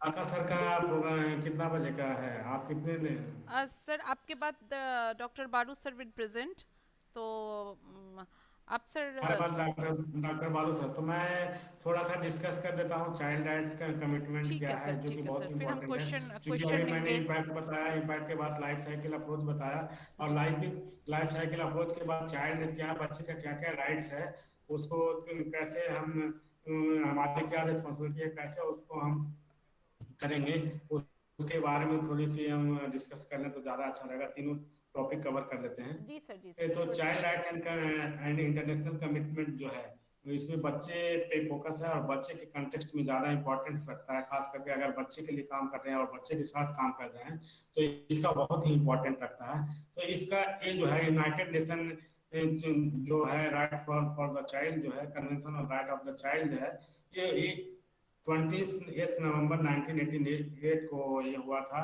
इसको रेटिफाई किया था, 160 स्टेट ने रेटिफाई किया। इसमें ज्यादातर जो राइट्स दिए गए हैं चिल्ड्रन से रिलेटेड हैं, चिल्ड्रन के कंटेस्ट में इसमें ज्यादातर राइट दिए गए हैं, जो कि बहुत ही इंपॉर्टेंट है। अगर आप चिल्ड्रन रिलेटेड कोई भी एक्टिविटी शुरू करने जा रहे हैं और कोई फॉर्मुलेशन या CCDRR एक्टिविटी डिजाइन करने जा रहे हैं तो ये बहुत ही इंपॉर्टेंट रखता है। चाइल्ड राइट कमिटमेंट जो है वो बहुत ही रखता है। इसमें स्टेट की रिस्पॉन्सिबिलिटी बनती है कि इस तरह के राइट को इंश्योर करे, खास करके इमरजेंसी सिचुएशन में। लेकिन ज्यादातर देखने को मिलता है कि इमरजेंसी सिचुएशन में जो है स्टेट अनेबल हो जाता है उस तरह के रिक्वायरमेंट फुलफिल करने के लिए बच्चे के, तब उस समय हम सपोर्ट लेते हैं ह्यूमैनिटेरियन एजेंसी का, जो कि उनको असिस्टेंट प्रोवाइड करते हैं और उसके हिसाब से बच्चे को ईयरली जो इम्पैक्ट है डिजास्टर का, ईयरली रिकवरी में मदद होती है। तो इसको ध्यान में रखते हुए कुछ कमिटमेंट हैं, कुछ चाइल्ड राइट्स के कमिटमेंट है, उनके कुछ प्रिंसिपल हैं, उसको हम डिस्कस करेंगे। इसमें जो टोटल आर्टिकल दिए गए 54 हैं, लेकिन उसमें ज्यादातर मैं आर्टिकल नहीं डिस्कस करूंगा। जो मोस्ट इंपॉर्टेंट आर्टिकल है जो कि बहुत जरूरी है उसके बारे में डिस्कस करूंगा। और the convention had 54 articles that cover all aspect of child life, बच्चे के सारे एस्पेक्ट को कवर करता है। इसमें सिविल, पॉलिटिकल, इकोनॉमिकल, सोशल और कल्चरल राइट दिए गए हैं इस कन्वेंशन में बच्चे के। और इसमें इसके जो सिग्नेचरी हैं, हमारे स्टेट की रिस्पॉन्सिबिलिटी बनती है कि इस अधिकार को बच्चे को प्रोवाइड किया जाए, उनका अधिकार है।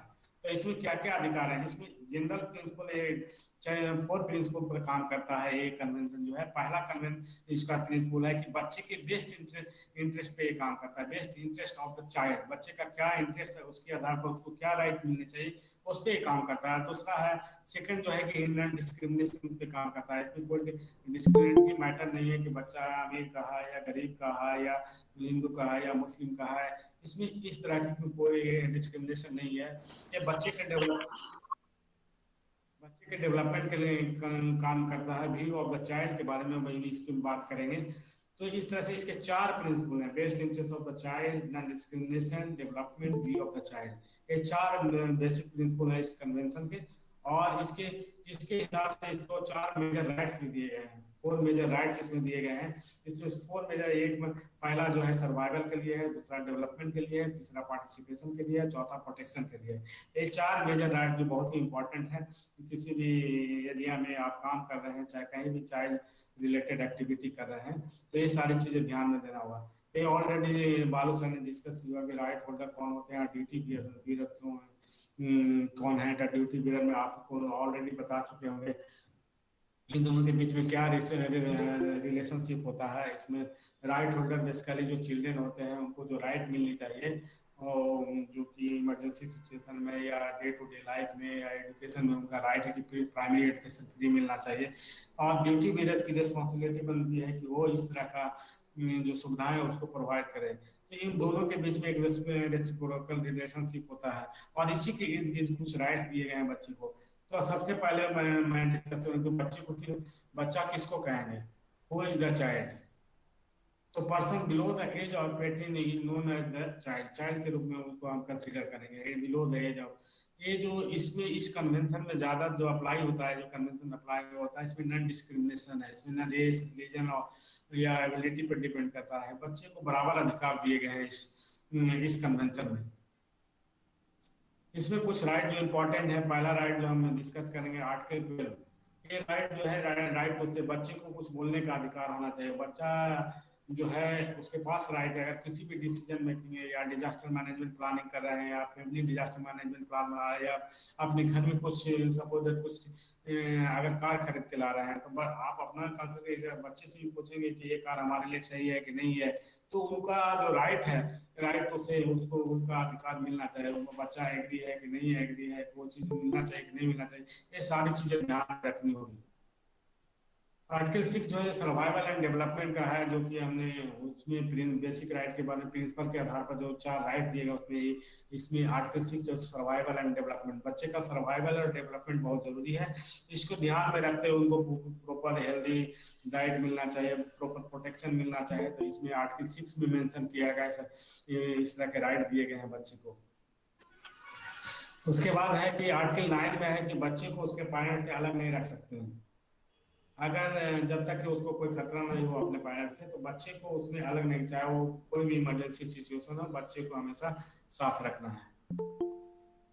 राइट टू एजुकेशन की बात करेंगे तो राइट टू एजुकेशन में children have a right to an education, primary education should be free. बच्चे को प्राइमरी एजुकेशन फ्री मिलना चाहिए। हर बच्चे का राइट है कि उसको प्रॉपर एजुकेशन मिल सके। और इसमें इसमें इस कन्वेंशन के आर्टिकल 28 में ये मेंशन किया है, राइट टू एजुकेशन के बारे में बात करते हैं। Right to quality health care, ये बहुत ही इंपॉर्टेंट है, जो कि आर्टिकल 24 में डिस्कस करेंगे। और इसमें है कि children have the right to good quality of health care, nutritious food and clean environment so that they will stay healthy. Generally emergency situation में क्या देखा जाता है कि इस तरह की जो सुविधाएं हैं जो बच्चे को मिलनी चाहिए, खास करके कोविड-19 की सिचुएशन में देख रहे हैं कि मिड डे मील और मिड डे हेल्थ सर्विसेज नहीं प्रॉपर नहीं मिल पा रहे हैं, जिससे बच्चे की हेल्थ पे इम्पैक्ट पड़ रहा है, बच्चे के एजुकेशन पे इम्पैक्ट पड़ रहा है, बच्चे की ग्रोथ में इम्पैक्ट पड़ रहा है। तो बच्चे को ये राइट है कि ये सुविधाएं मिल सके। और आर्टिकल 24 में स्टेट की रिस्पॉन्सिबिलिटी बनती है या जो ड्यूटी बियरर है उनकी रिस्पॉन्सिबिलिटी बनती है कि इस राइट को इंश्योर करे बच्चे के तो जो ग्रोथ के सर्वाइवल के लिए बहुत ही जरूरी है। तो इसको ध्यान में रख के ये जरूरी है आर्टिकल 24 के। आर्टिकल 31 है कि all child have right to relax and play, उनके पास रिलैक्स होकर प्ले खेलने का अधिकार है। उसकी ये सुविधाएं जरूर मिलनी चाहिए, उनकी ग्रोथ और उसके फिजिकल ग्रोथ के लिए बहुत ही जरूरी है। तो बच्चे have right to relax and play. इसके अलावा कुछ बात इसमें कुछ राइट दिए गए हैं। बच्चे के फ्रीडम से रिलेटेड बच्चे को ग्रुप बनाने का या ऑर्गेनाइजेशन ज्वाइन करने का अधिकार है, उसमें हम किसी तरह का वो नहीं कर सकते। बच्चे की प्राइवेसी इशू को भी ध्यान में रखना हुआ, बच्चे के प्रोटेक्शन का ध्यान में रखना हुआ। ये भी इसमें राइट दिए गए, राइट टू प्राइवेसी दिया गया है, right to freedom of association दिया गया है। ये सारी चीजें आपको ध्यान में रखना है चाइल्ड राइट। एक कन्वेंशन में ऑलरेडी मेंशन किया गया है। चिल्ड्रन विथ डिजेबिलिटी, अगर बच्चे डिजेबल हैं और उनको जो सुविधाएं मिलनी चाहिए और स्पेशल केयर की जो सुविधाएं हो रहा है, इसमें स्पेशल राइट दिए गए हैं और इसको ध्यान में आपको रखना होगा। और इसके अलावा जो चाइल्ड राइट जो कन्वेंशन है, जो इसमें जो कंटेक्स्ट है चिल्ड्रन से रिलेटेड, उसको क्या इंटरेस्ट है बच्चे का किसी भी डिसीजन मेकिंग में, इसको आपको जो बच्चे को इन्वॉल्व करना बहुत जरूरी है। बच्चे के प्रोटेक्शन से रिलेटेड राइट भी इसमें कुछ मेजर दिए गए हैं, जो कि अभी टाइम तो नहीं है कि उस तरह से पूरे इलोबरेट हम बता सकते हैं, लेकिन वो जरूरी है प्रोटेक्शन। खास करके जो चाइल्ड स्टेज है से लेकर एडल्टहुड का स्टेज जो होता है, उसमें अगर इस कोई कम्प्लेक्स इमरजेंसी होता है तो चाइल्ड का प्रोटेक्शन इशू जो है बहुत ज़्यादा इंक्रीज कर जाता है। तो इसको ध्यान में रखते हुए स्टेट की रिस्पॉन्सिबिलिटी बनती है कि इंश्योर करें कि बच्चे सुरक्षित रहकर अपना डेवलपमेंट कर सके, उनका ग्रोथ हो सके। तो ये चीज़ें प्रोटेक्शन ऑफ राइट में दिया गया है। गोल ऑफ एजुकेशन, कुछ बच्चे का अपने इंटरेस्ट के अनुसार, उसके एबिलिटी के अनुसार उसको फ्रीडम होना चाहिए कि वो उसमें उस तरह के एजुकेशन को अपना डेवलपमेंट कर सके, उसमें पार्टिसिपेट कर सके। तो ये गोल ऑफ एजुकेशन की बात हम कर रहे हैं, ये भी इस कन्वेंशन में ऑलरेडी मेंशन किया हुआ है। और कुछ प्रोटेक्शन से रिलेटेड जो चाइल्ड राइट्स दिए गए हैं, उसमें ज़्यादातर इसको प्रोटेक्शन जनरली हम देखते हैं तो चाइल्ड ट्रैफिकिंग या चाइल्ड लेबर या सेक्स एक्सप्लॉयटेशन या अर्ली स्टेज डिजास्टर सिचुएशन में बहुत ज़्यादा बढ़ जाते हैं। तो ये प्रोटेक्शन जो इशूज है, कंटेक्स्ट है, इसको भी इस कन्वेंशन में हाईलाइट किया गया है। ये जो मेजर राइट्स है मैंने आपको बता दिया कि जो बच्चे को डेवलपमेंट और बच्चे के प्रोटेक्शन और बच्चे के सर्वाइवल के लिए जो जरूरी था, वो मैंने कुछ राइट्स बता दिए। फिर इसमें मैं 54 आर्टिकल्स हैं, इसमें बहुत सारे राइट्स दिए गए हैं, लेकिन मेजर जो है ये बहुत ही इंपॉर्टेंट है। और इसके आगे हम क्या करना वे फॉरवर्ड में हम क्या देखें तो बच्चे के प्रोटेक्शन के लिए क्या करना होगा। तो प्रोटेक्शन चिल्ड्रन इमरजेंसी, खास करके इमरजेंसी सिचुएशन में बच्चे पे होगा उनका जो प्रोटेक्शन है, उनका इशूज है चाइल्ड ट्रैफिकिंग का, चाइल्ड एब्यूज का या चाइल्ड मैरिजेज का, जो प्रोटेक्शन से रिलेटेड है इशूज है, उसको आपको उस पर ज्यादा उसको इंश्योर करना डिजास्टर सिचुएशन में खास करके। उसके बाद बच्चे के सेफ गार्ड राइट्स, बच्चे का क्या राइट है उसके सेफ गार्ड के लिए काम करना होगा। Involvement of children in DRR, बच्चे को ज्यादा से ज्यादा डीआरआर एक्टिविटी में इन्वॉल्व करें, जिससे कि बच्चा का जो रिस्क है, वल्नरेबिलिटी, आने वाला जो फ्यूचर रिस्क है उसको समझे और उसके हिसाब से अपने आप को फिजिकली और मेंटली प्रिपेयर करे। एम्पावर चिल्ड्रन, बच्चे को एम्पावर्ड करना चाहिए कि खुद अपने आप को डेवलप कर सके और अपने एज ए इंटरप्रेन्योर डेवलप हो सके वो। ये सारी चीजें थी चाइल्ड राइट्स में। इसी के साथ मैं आज का सेशन है जो यहीं पे समाप्त करता हूँ। मैम यस ये तो Yes, sir. Thank you so much, sir. Ranjan, sir. Thank you so much for wonderful, informative and useful presentation, sir. आपने बहुत ही अच्छा, बहुत ही डिटेल में बताया जो बच्चों के जो राइट हैं उनके बारे में बताया। फिर आपने जो child centric disaster risk reduction है और क्या उससे बचाव किया जा सकता है, कैसे हम समाज के लोगों को जागृत कर सकते हैं, और आपने बहुत ही डिटेल में बताया सर। सो बहुत बहुत धन्यवाद आपको। और मैं पूजा से रिक्वेस्ट करूँगी कि पूजा सर को थैंक दे के फिर डॉक्टर बारू सर को इनवाइट करो for the next session. Thank you so much, sir, for your valuable insight on this topic. Thank you so much, sir, for your valuable information and tactful thank you sir. presentation.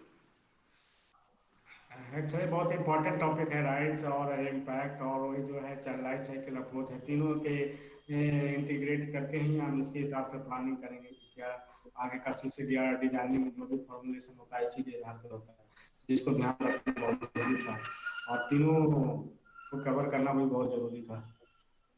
Yes sir, आपने बहुत ही अच्छा cover किया और बहुत ही अच्छा से बताया पूरे डिटेल में सर। मैं आशा करती हूँ कि पार्टिसिपेंट्स थैंक जरूर यू नवान्वित होंगे आपके प्रेजेंटेशन से sir. Yes, thank you ma'am.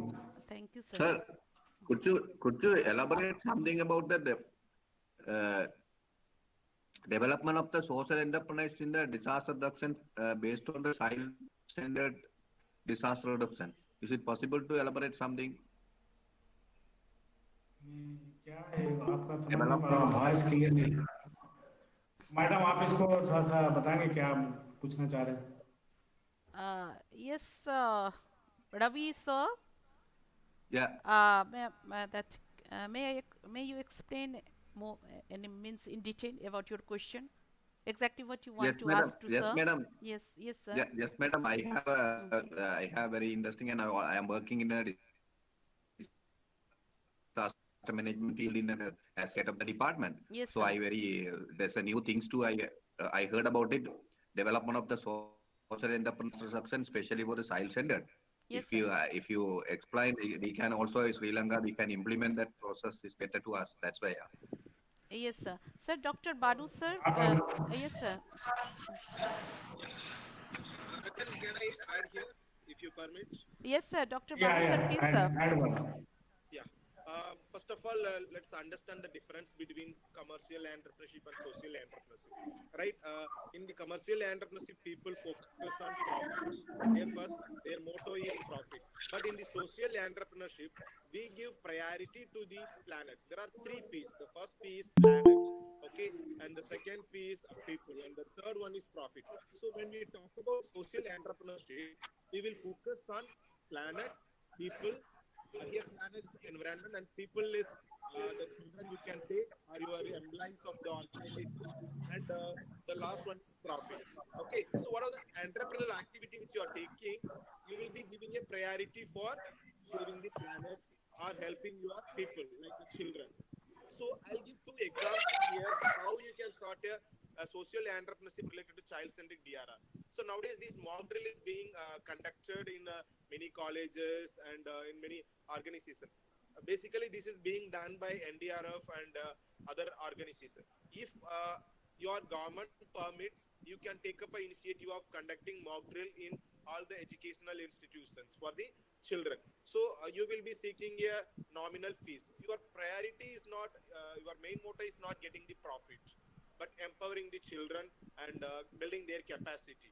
Right? And the second aspect, like you also can promote the seed ball concepts. Like you can also involve children in this making a seed balls and throwing to the yesterday I have explained the seed balls. Making seed ball is like using the soil and cow dung, you can make a ball and you can insert variety of seeds, and when you throw it in the field before the rainy season, the plants come out from the seed balls. So with this also you can promote for the planet and your people, and your profit will be the last priority in your business. Okay, like this you also can generate a lot of business ideas like social entrepreneurial activities related to child centered DR. Hope somehow you got some answer, right? Yes, sir. Thank you, Thank- sir. Thank you. I got some idea that one. Thank you, sir. Thank you, valuable information. Thank you, Dr. Baru, sir. Pooja, if you see, please, in chat box, if any question from the participants. Or participants, you can unmute yourself and ask your question to Ranjan, sir, if any doubt or if you need clarification. Pooja, is there any question in the chat box?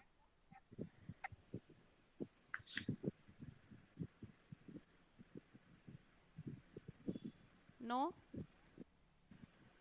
Participants, So, you can unmute yourself and ask question. Ranjan sir, Yes, good morning, sir. good morning. My name is Centric from Vidyasagar B.Ed College.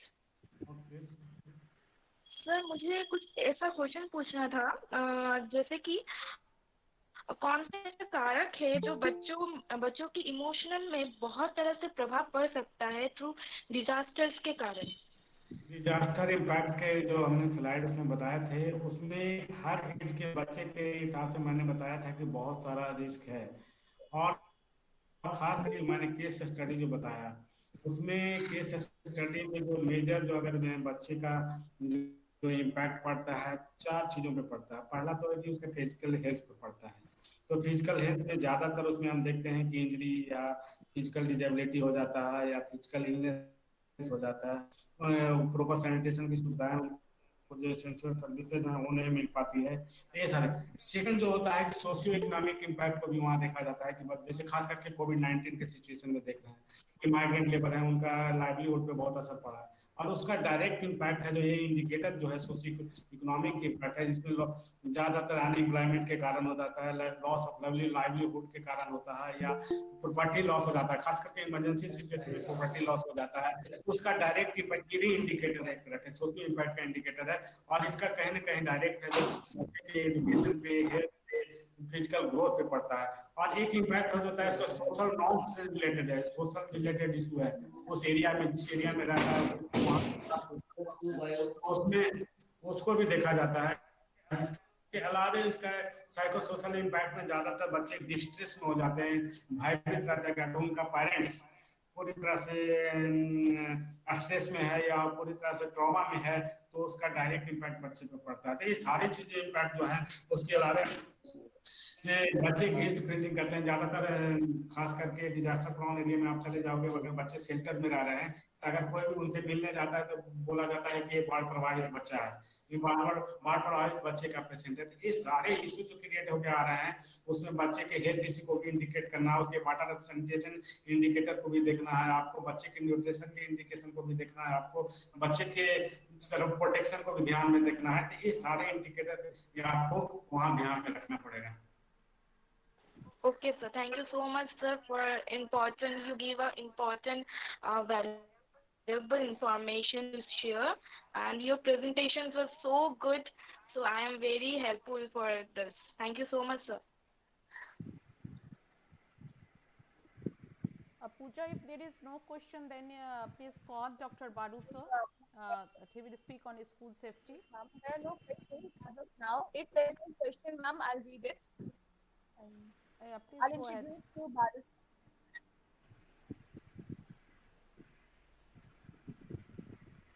Baris,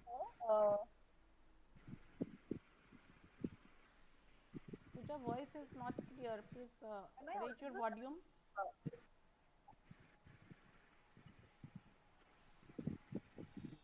Am I audible now? Now it's okay. Please raise your volume little Your bit. audible volume is too low. Yeah. Okay. थोड़ा वो volume तेज करो.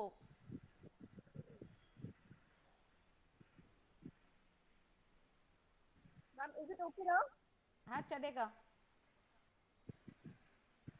Okay. Carry on. Okay, so Dr. Balu sir has been with us since 3 days here constantly. Thank you, sir. Let me introduce to you again. Balu sir is working in CCDRR, Center at National Institute of Disaster Management, Ministry of Home Affairs, Government of India. Previously, he served as an assistant professor at Rajiv Gandhi National Institute of Youth Development. He has 2 years research experience from National Institute of Rural Development and Panchayat Raj. Overall, he has 10 years of development experience. He has received his PhD in sociology from Madurai Kamraj University. He has coordinated national level workshops and training programs in various themes. He has published 2 books and more than 25 papers in national and international journals. Welcome, sir. Over to you, sir.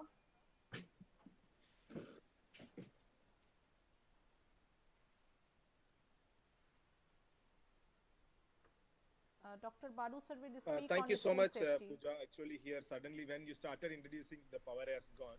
Oh, Somehow I'm adding. no problem, sir. Now it's okay, sir. There is no power, but I have connected through my mobile network. Let me try. I'll just share my PPT first.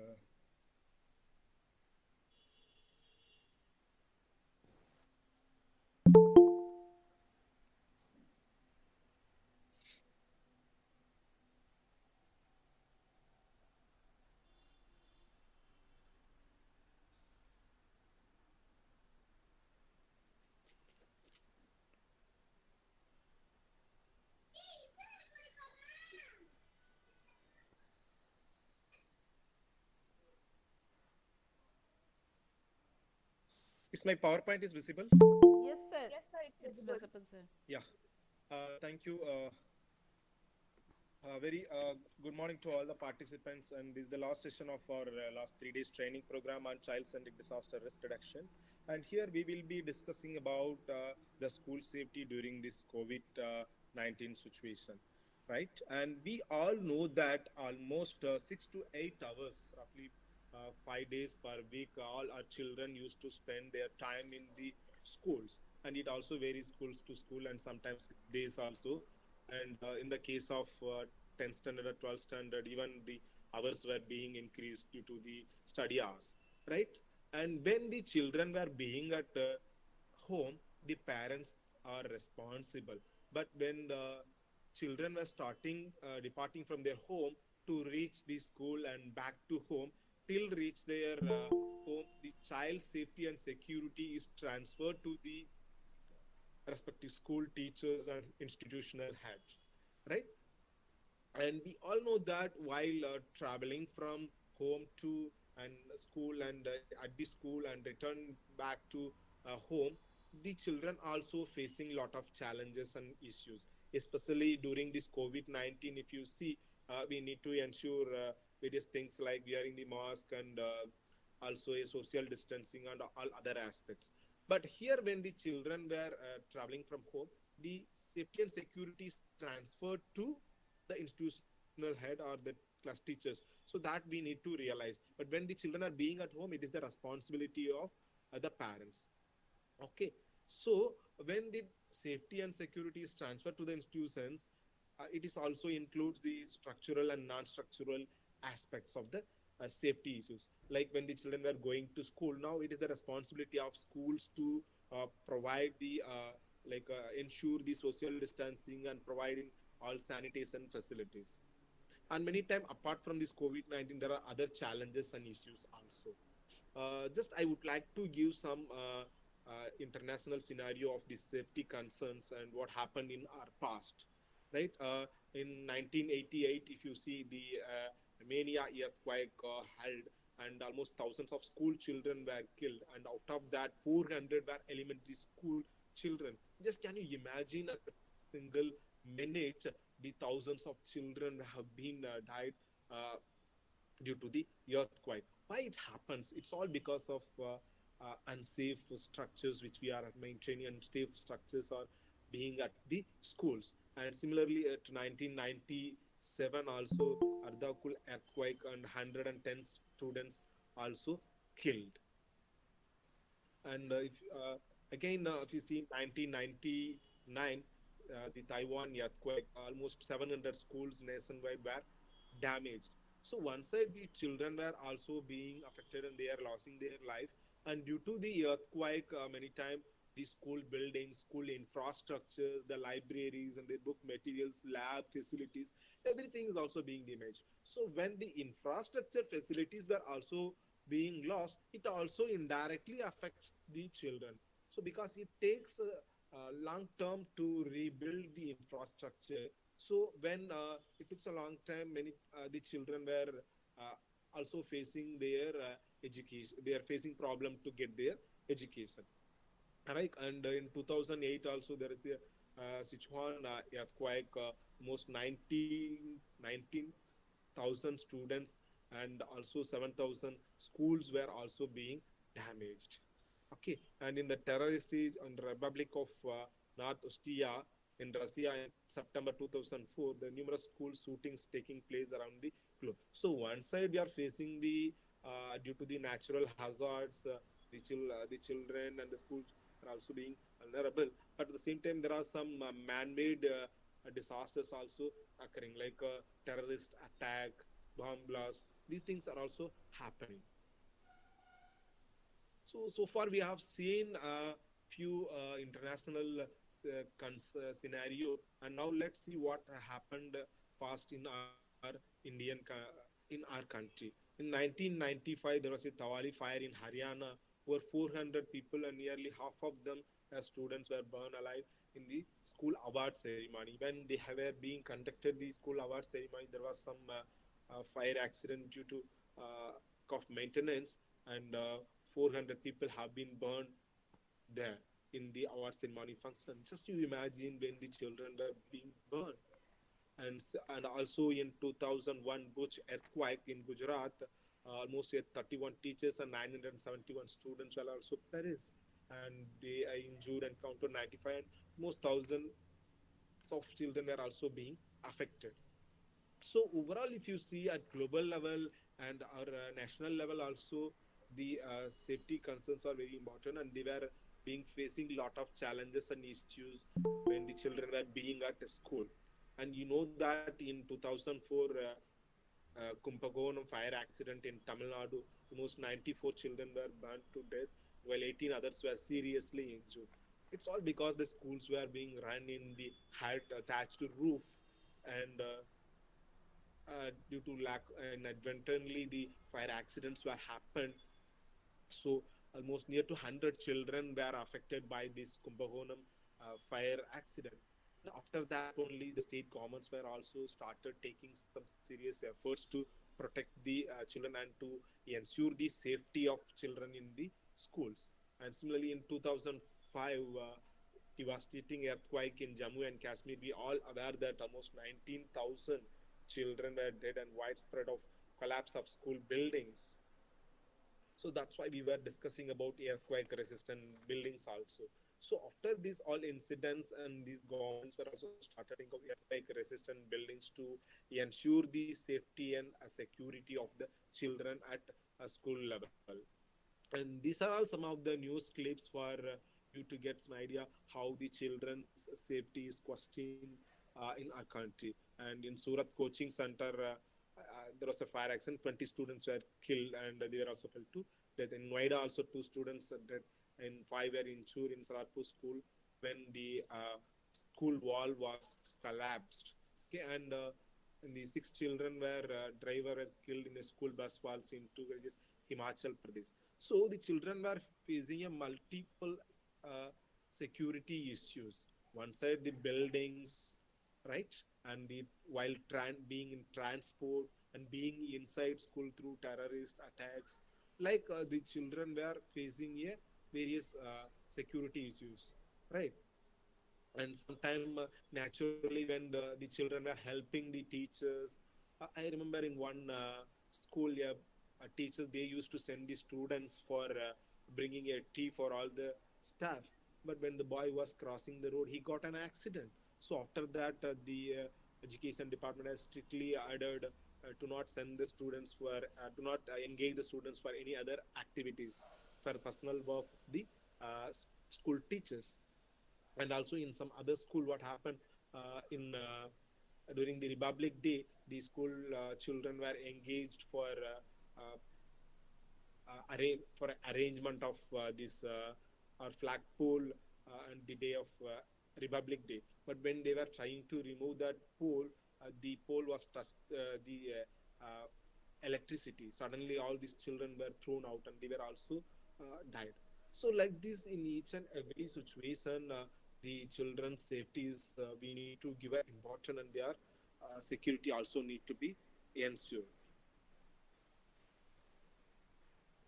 And these are all other aspects. And now in this COVID-19 pandemic also, the children's safety is first thing. Of course, after this reopening of all these economic activities, and this government of India has also started giving permission to reopening the schools, and Ministry of Education has come up with various guidelines to ensure the safety of children during COVID-19. And the UNICEF also estimates death of 8.8 lakh children due to COVID-19 in South Asia, and the maximum is going to be from our country. So now let's see some of the emerging challenges in the school administration, right? Okay, so let's see some of the basic principles. The safety of students and teachers and staff to help stop spread of this disease. We need to, here we are giving some recommendations. So as earlier I said, the schools were started reopening, and in many states the schools were reopened, and the 9th standard and 10th standard children were going to the school. And in our experience that in Karnataka and Andhra Pradesh, when the schools were reopened, the number of infections among the number of children got high number of infections were found among the school going children. So it is our responsibility to ensure the safe school environment during this COVID-19 to avoid the spread of this pandemic. And what we need to do is the school administration, we need to regularly monitor the students and teachers and all other supporting staff. When we saw that some of the students or teachers or staff got sick, and we need to advise them to uh, be in home or in home quarantine, and we should not allow them to come for school. Okay, this is a major activity which we need to ensure when we are reopening the school.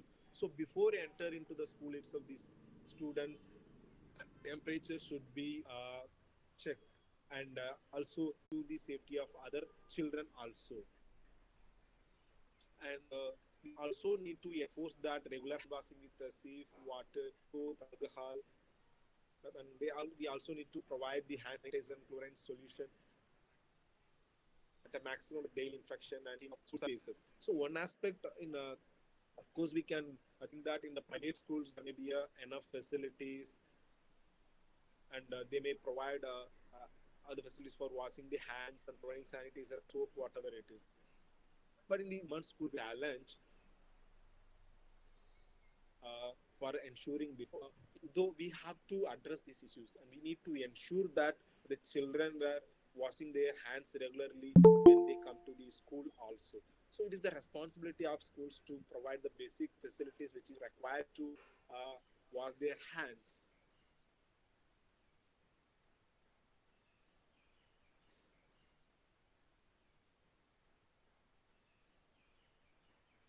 And we also need to ensure the water sanitation facilities and follow the environmental cleaning and decontamination procedures. Like even if the water is not there, because in the many government schools there is no enough water facilities, but we have to take certain initiatives to ensure the water and sanitation and waste management facilities also. Since the toilet also should be regularly clean, and also the children also should be educated to maintain their toilets and their environment to be clean. Maybe the surfaces, frequently touched surfaces also should be disinfected frequently, and also the classrooms and the labs also should be sanitized regularly to ensure the safety of the children. And it's also a responsibility to ensure that and promoting social distancing among the school children when they are coming to the school. And recently one of my friend who is working in school, and he told that they were trying to ensure the social distancing and the seating arrangements were also done accordingly. But when within a 30 minutes or 20 minutes, all students naturally come together, come closer, and it is a very challenging for the teachers to ensure social distancing. That's what he shared with me. So we need to ensure a we need to set up certain mechanism to ensure the social distancing. Of course, naturally, when the students are coming after a long time, when they are coming to the school or colleges, they are very eager to uh, meet their friends, and they were always sitting together. It has become their habit also. So so now suddenly if you're asking them to sit separately and ensuring the social distancing, it is really a challenge. So we have to arrange some immovable tables and chairs, so that they may not able to move from one place to another place, they may not able to come closer, right? So if he follows these certain recommendations, we may also ensure it, the social distancing. And we also need to understand the basic information about the COVID-19, including the symptoms, complications, and how it is being transmitted, how to prevent the transmissions. Of course, the teachers first should know about it, and also the teachers should also educate their children, right?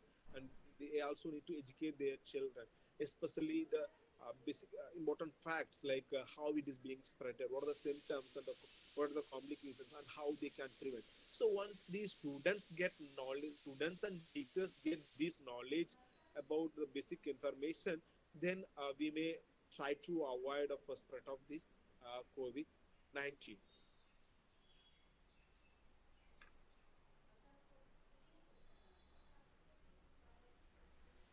And we also need to inform our students about the reputable sources, because nowadays there are a lot of fake news and fake informations about this number of infected people and death ratio, and also about the spreads. So it is our responsibility to ensure that the students comes to know, students gets on the authenticated information. So we request you to always update your students with the information provided by WHO or UNICEF or Ministry of Health and Family Welfare, right? So that you can find some authenticated information. If you come across any other fake institute, fake any information, if it is not authentic, immediately kindly you check it, and all this ensure that your students are receiving the authenticated information, right?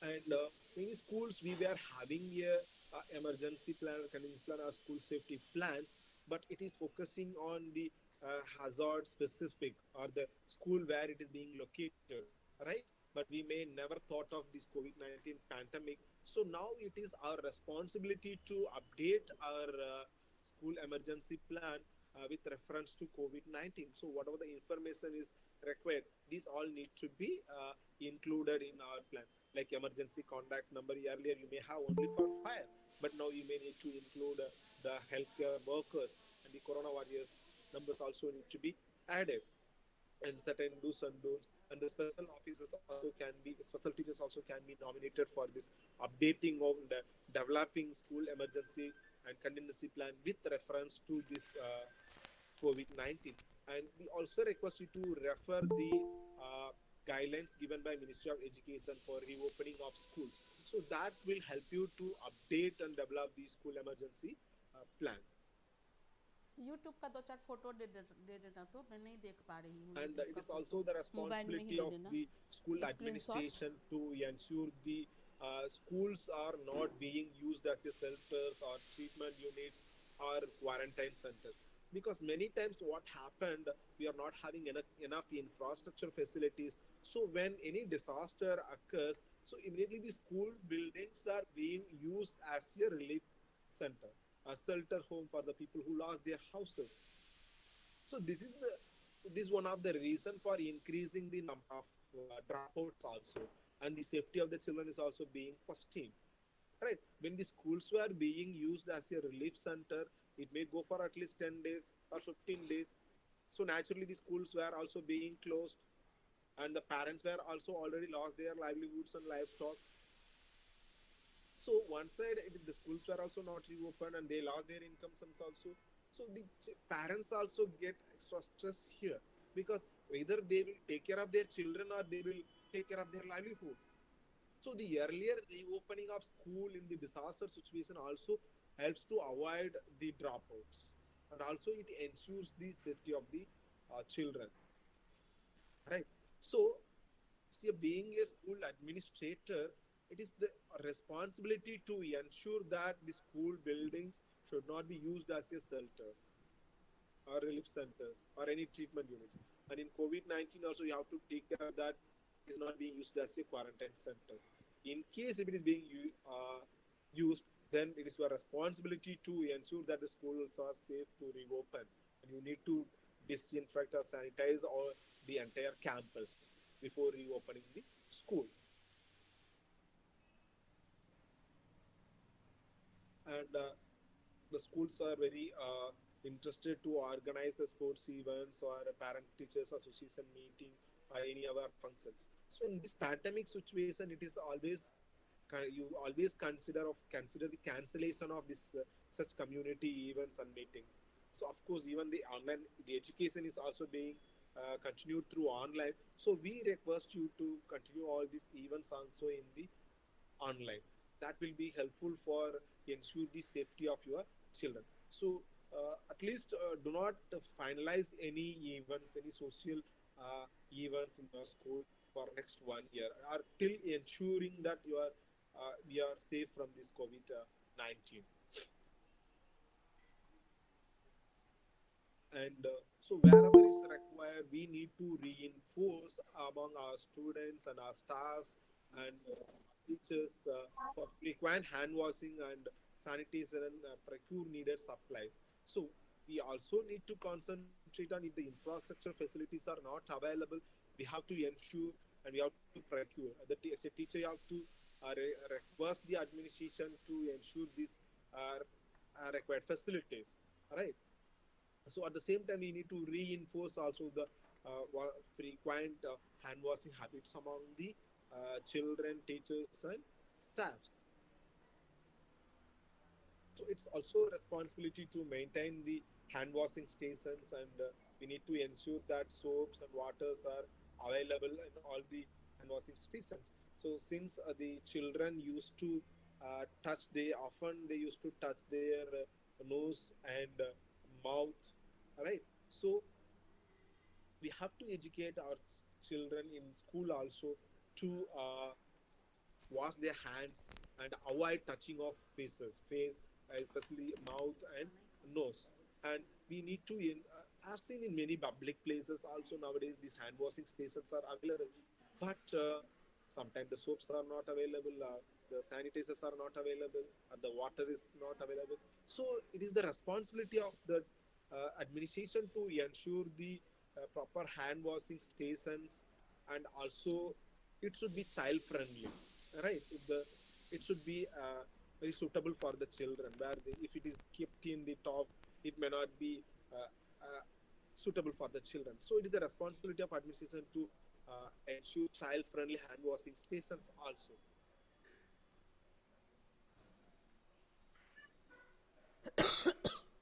And of course the school campus is very big. These children used to move here and there, like a classroom, they used to play, and they used to go to the lab and computer lab and other scientific lab. So we have to ensure that school buildings, classrooms, especially the water and sanitation facilities at this vicinity, should be disinfected, right? And the surfaces that are being regularly touched by many people, like railings and lunch tables and sports equipment, and the door, window handles, toys, the equipments in the labs, and teaching and learning aids, whatever is available in the school, should be regularly disinfected, right? This will help you to ensure the safe school and operations in your school environment.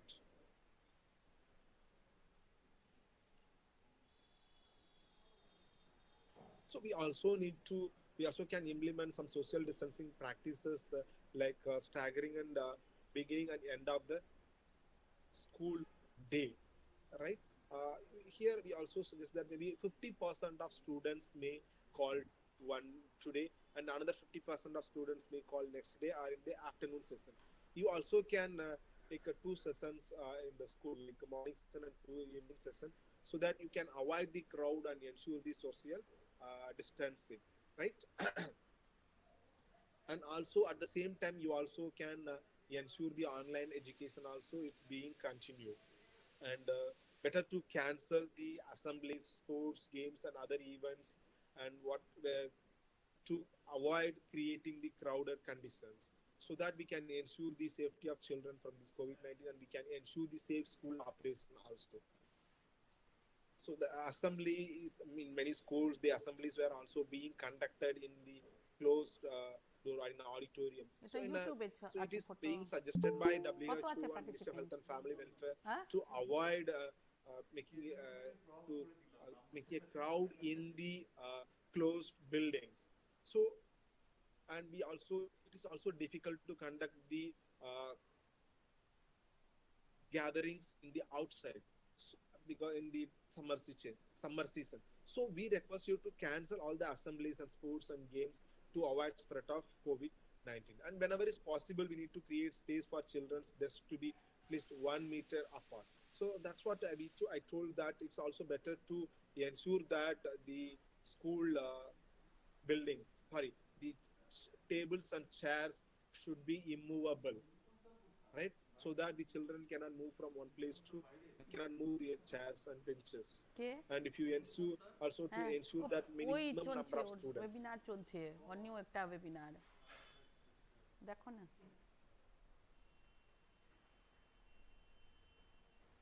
And the teacher also should bring out some model to create a space and avoiding unnecessary touching.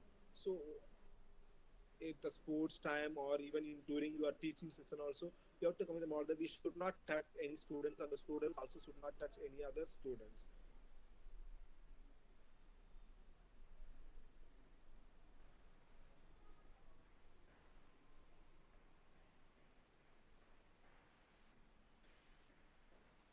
So we need to establish certain procedures to. We also need to establish certain procedures to, if the students or staff become unwell, plan ahead with the local health authorities and school health staff and update emergency contact list. So the past list which you are maintaining may not be suitable. So we need to ensure that the contact numbers and email IDs and whatever is in the plan, which need to be regularly updated, right? Anytime the number is being available, when we try to use at the emergency situation, it may not available or it may not function. So it's our responsibility to ensure that the emergency contact numbers were being regularly updated. And we also need to ensure a procedure for separating sick students and staff, because the students and the staff are also commuting from their home to school, right? So in that case, even if you are ensuring the safe environment at your school, the students or teachers may infected while they are traveling. So we need to ensure that the sick students and staffs, they should not come to a school, and they should be educated. If they have some symptoms, they should inform to the school administration, and they have to be in their school, be in their home, and they can access through online education. And if you found that some students or teachers found some symptoms or sick, we also can directly refer to the health facility depending on the situation, or they also can be sent to the home so that the parents can take care of those children.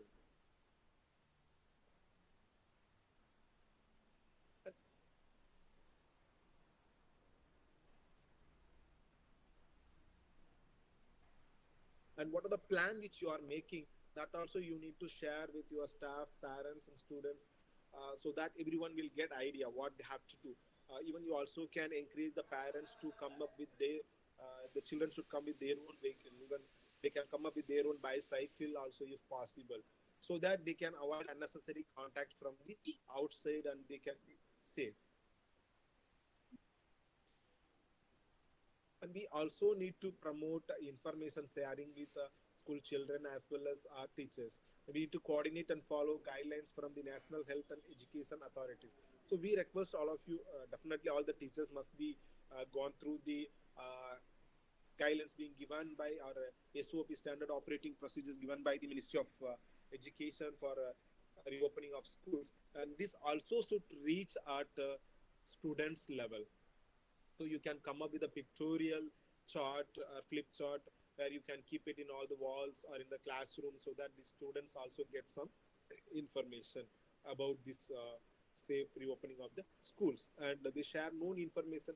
What are the information you come to know, that should be shared with all the school people, and so that you can also updated information with the disease situation, and you also can, including the prevention and control efforts at school level, also can be reached all the people.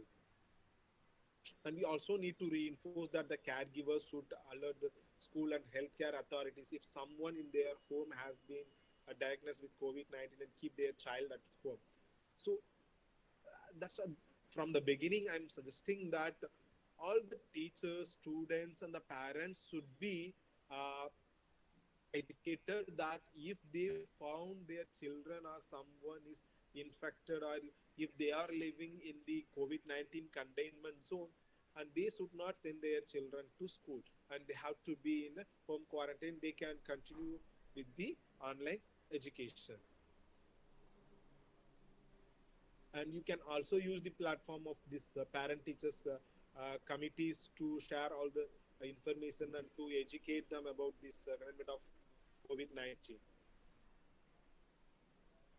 And of course the child will have a lot of questions related to this, so we need to, the school also can be engaged in the preparation of child friendly materials and posters to educate their children about this COVID-19, and which also can be kept in the boards, notice boards and restrooms and other central locations, where so that the children can often frequently see those information, and they can come to know, they can get all the information about containment of this COVID-19. And if possible, we also request you to adapt these policies wherever appropriate to in your schools.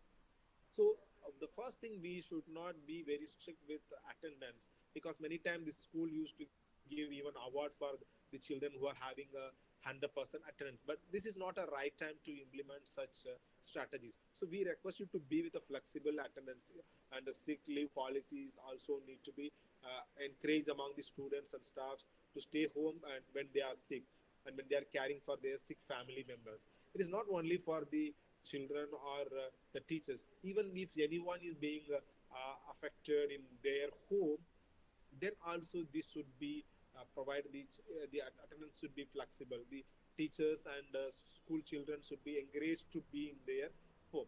So we need to adapt. We need to implement the flexible attendance policies to ensure the safety of the children. And we also need to discourage the use of perfect attendance awards and incentives, and identify critical job functions and positions, and plan for alternative coverage by cross training staff. So in case if some staffs are not able to come, you can also make a, manage the situation with alternative staffs, or the same classes can be taken later on, especially for those particular children who has missed their classes. So you can also change your academic calendar as possible. Even many states were now thinking to start their school with a new academic calendar, a new academic calendar year.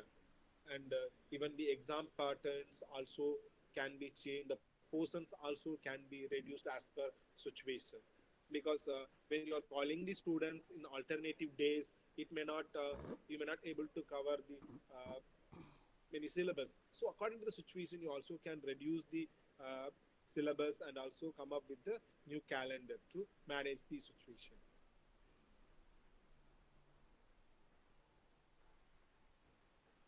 So in case of this, already we have discussed, even though I would like to reinforce that in case of absenteeism of or sick leave or temporary, if your schools were being closed due to the containment zone, and it can be, the education can be continued through online quality education, so that the continuity of educational services will not be stopped.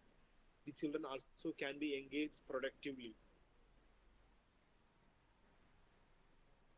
So to ensure this continuity of education, we can go for an online and e-learning strategies, and also assigning reading and exercise for home study. Many time you can come up with like activity-based learning material, activity-based learning, and we also can give a homework like doing certain projects where they can do it within their home itself. So that will also help the students. And so these radio and broadcast and television broadcast for academic content is one of the best way to reach all the students through online, because even if some families were not having mobile phones, but they definitely will have a radio or television, so that they can access to the online education. So we have to try to ensure this continuity of education through whatever the mode or whatever the mechanism is possible.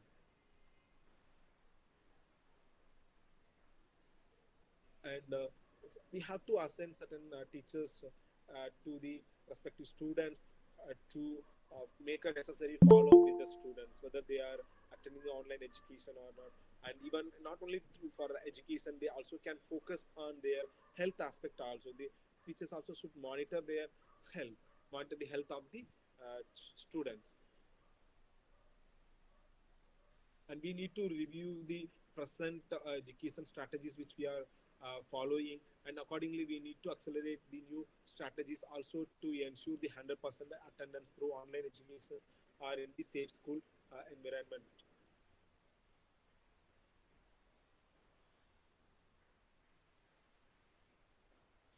And it is also a responsibility to implement the health education, because this COVID-19, everyone should be vigilant and everyone should get the knowledge about this COVID-19, so we can integrate the disease prevention and control in daily activities and lessons in the school. And it's not only we are, and many, even WHO is also suggest that be ready to face another pandemic or some other diseases. So now we have experienced this pandemic, so we have to be prepared to face any other situation also. So it's our responsibility to integrate the disease prevention and control in the daily activities and lessons also. So if possible also, if possible, weekly once or monthly once, this type of health education also can be given to the school children. And we need to ensure that the content is age specific, gender specific, and disability friendly activities and built into the existing subjects, right? And it's a specific health education like a preschool, primary school, and lower secondary school. So the children's capacity is different, like primary and pre-primary and lower secondary school. So according to their age specific, we need to develop certain contents and we have to teach them.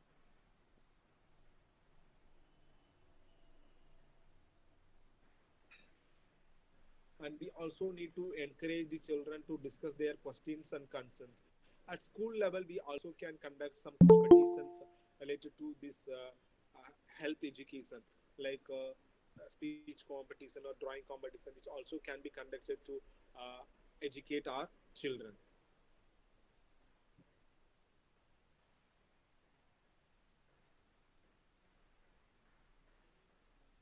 And we also need to ensure that our teachers are aware of local resources for their own well-being. And we also need to work with school health workers, social workers, and to identify and support students and staff who exhibit signs and distress. And wherever is possible, the schools also can conduct a regular health camp in their schools to monitor the health of their children.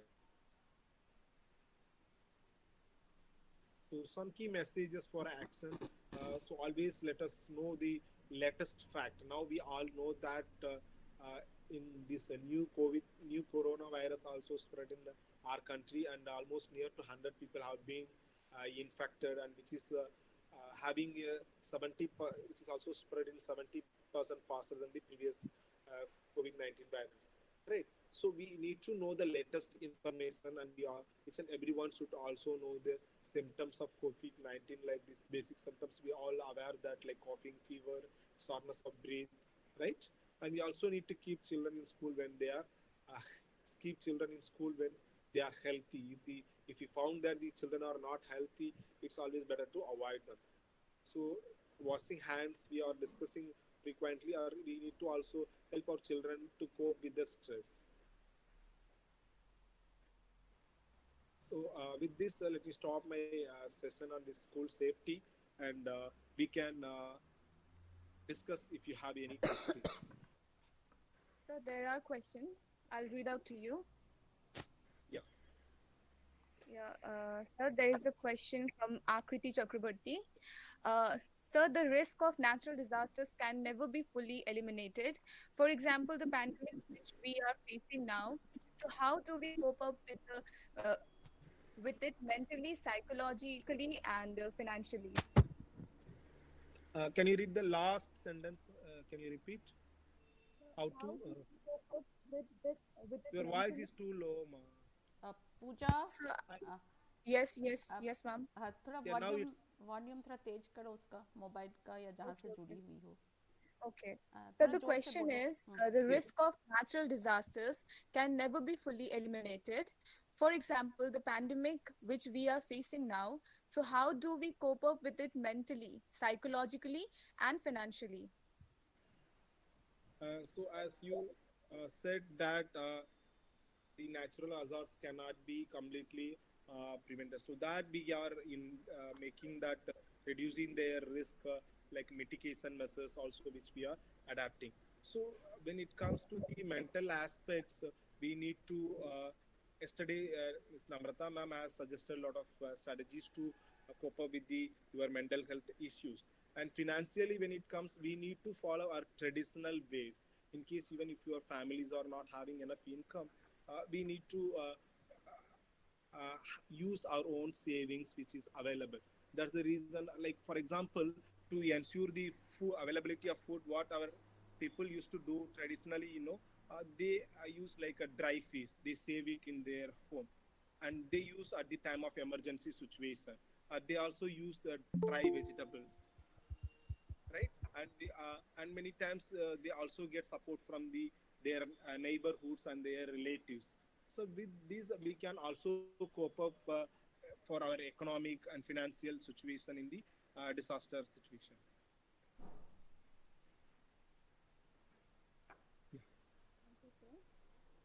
Next question, Pooja.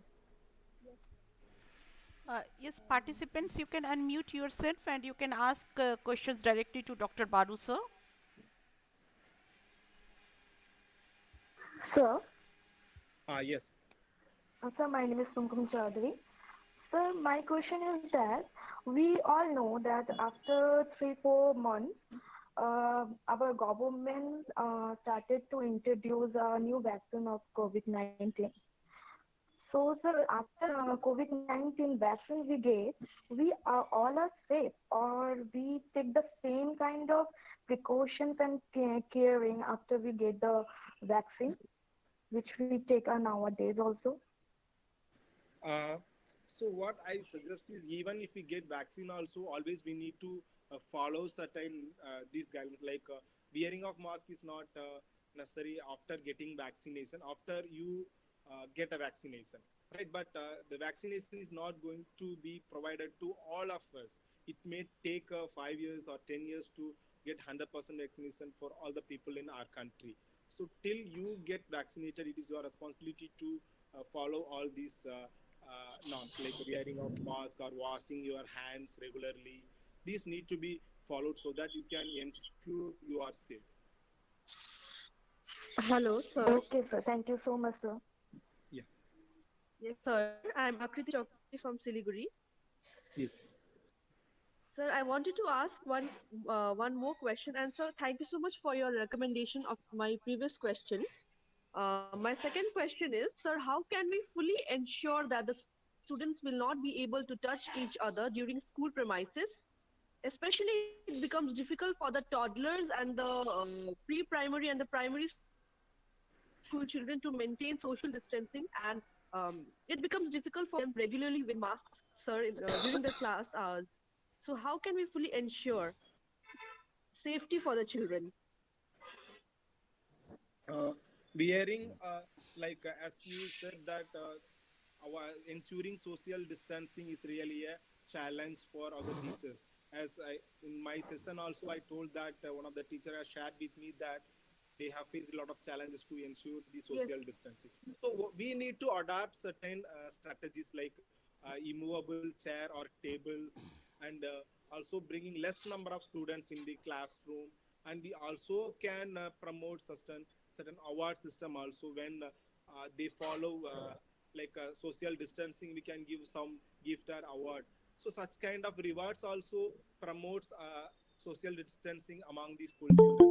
And we also can need to ensure that the children get realize their importance of maintaining the social distancing. And regarding the wearing of mask,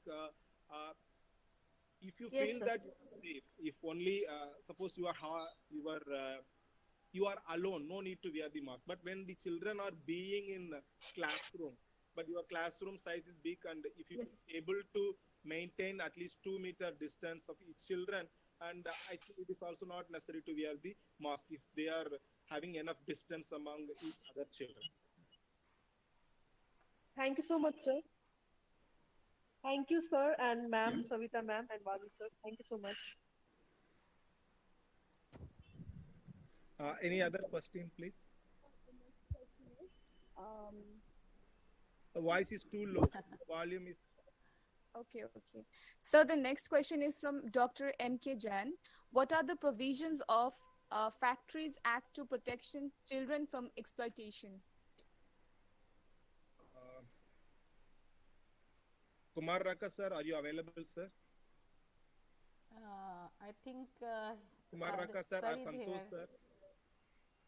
I I think request your help to answer this question. Yes, yeah, I yes, think Balu, can you repeat the question, please? yeah, Raka sir is here. Yes, Pooja, can you?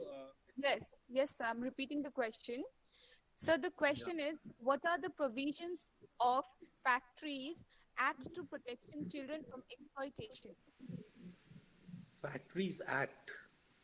Yes, sir.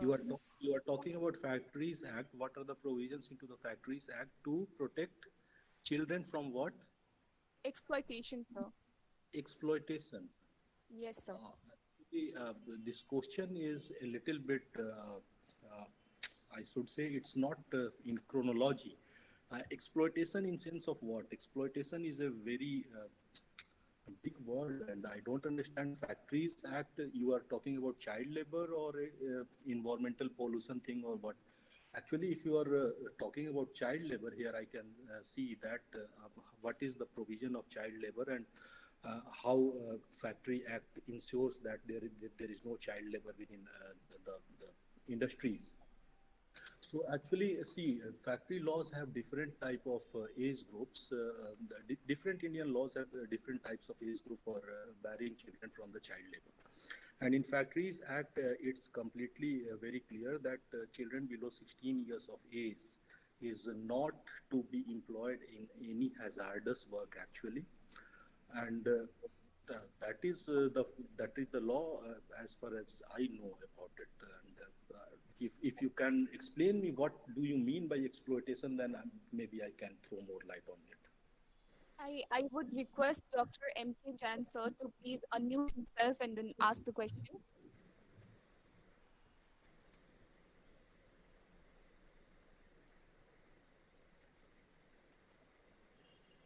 Dr. M.K. Jain, sir, are you there?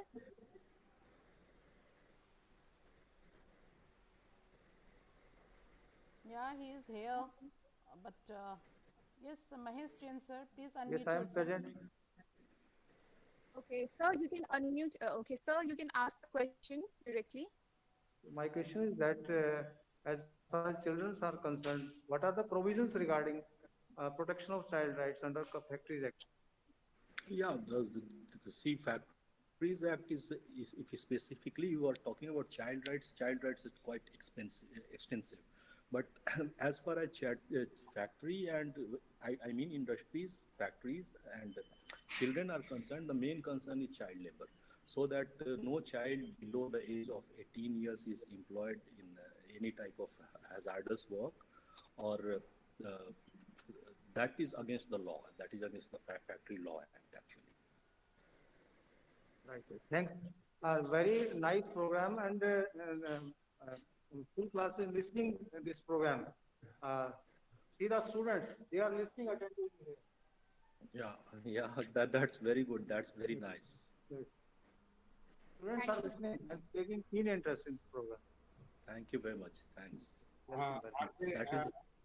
Are they, Dr. Raka, Sir, most of the deliberations are happening in English. So whether the children are comfortable with that, or they also need to we need to have an Hindi also. We can't Tamil and all. That yes. our limitation, but Yes, sir. But actually, we go as per the demand of the participants. If they want us to be in English, we try to be in English. If they want us to be bilingual, then we try to be bilingual. And if they want to be in Hindi, we can go completely in Hindi. That's completely on the demand of the participants. Accordingly, we go ahead. Okay. Thank you so much, sir. Raka sir, thank you so much. Actually, I'm sorry, I'm not completely okay. My health is a little bit is restricting me to take the classes or interact a lot. That is why I'm sorry for that. It's okay, sir. It's your presence is enough for us, sir. Thank you, ma'am. Thank you very much. Yes. We can continue with the next questions if you want. Yes, sir. I would like to read the next question from Saradindu Mukherjee. Can vaccination eliminate the COVID-19 virus completely from the world? No, this is a one thing. This COVID-19 is a uh, version of SARS-CoV which we previously faced. And we have to understand that, see, neither SARS-1 or 2 or after that any such viral disease has been completely eliminated from this earth.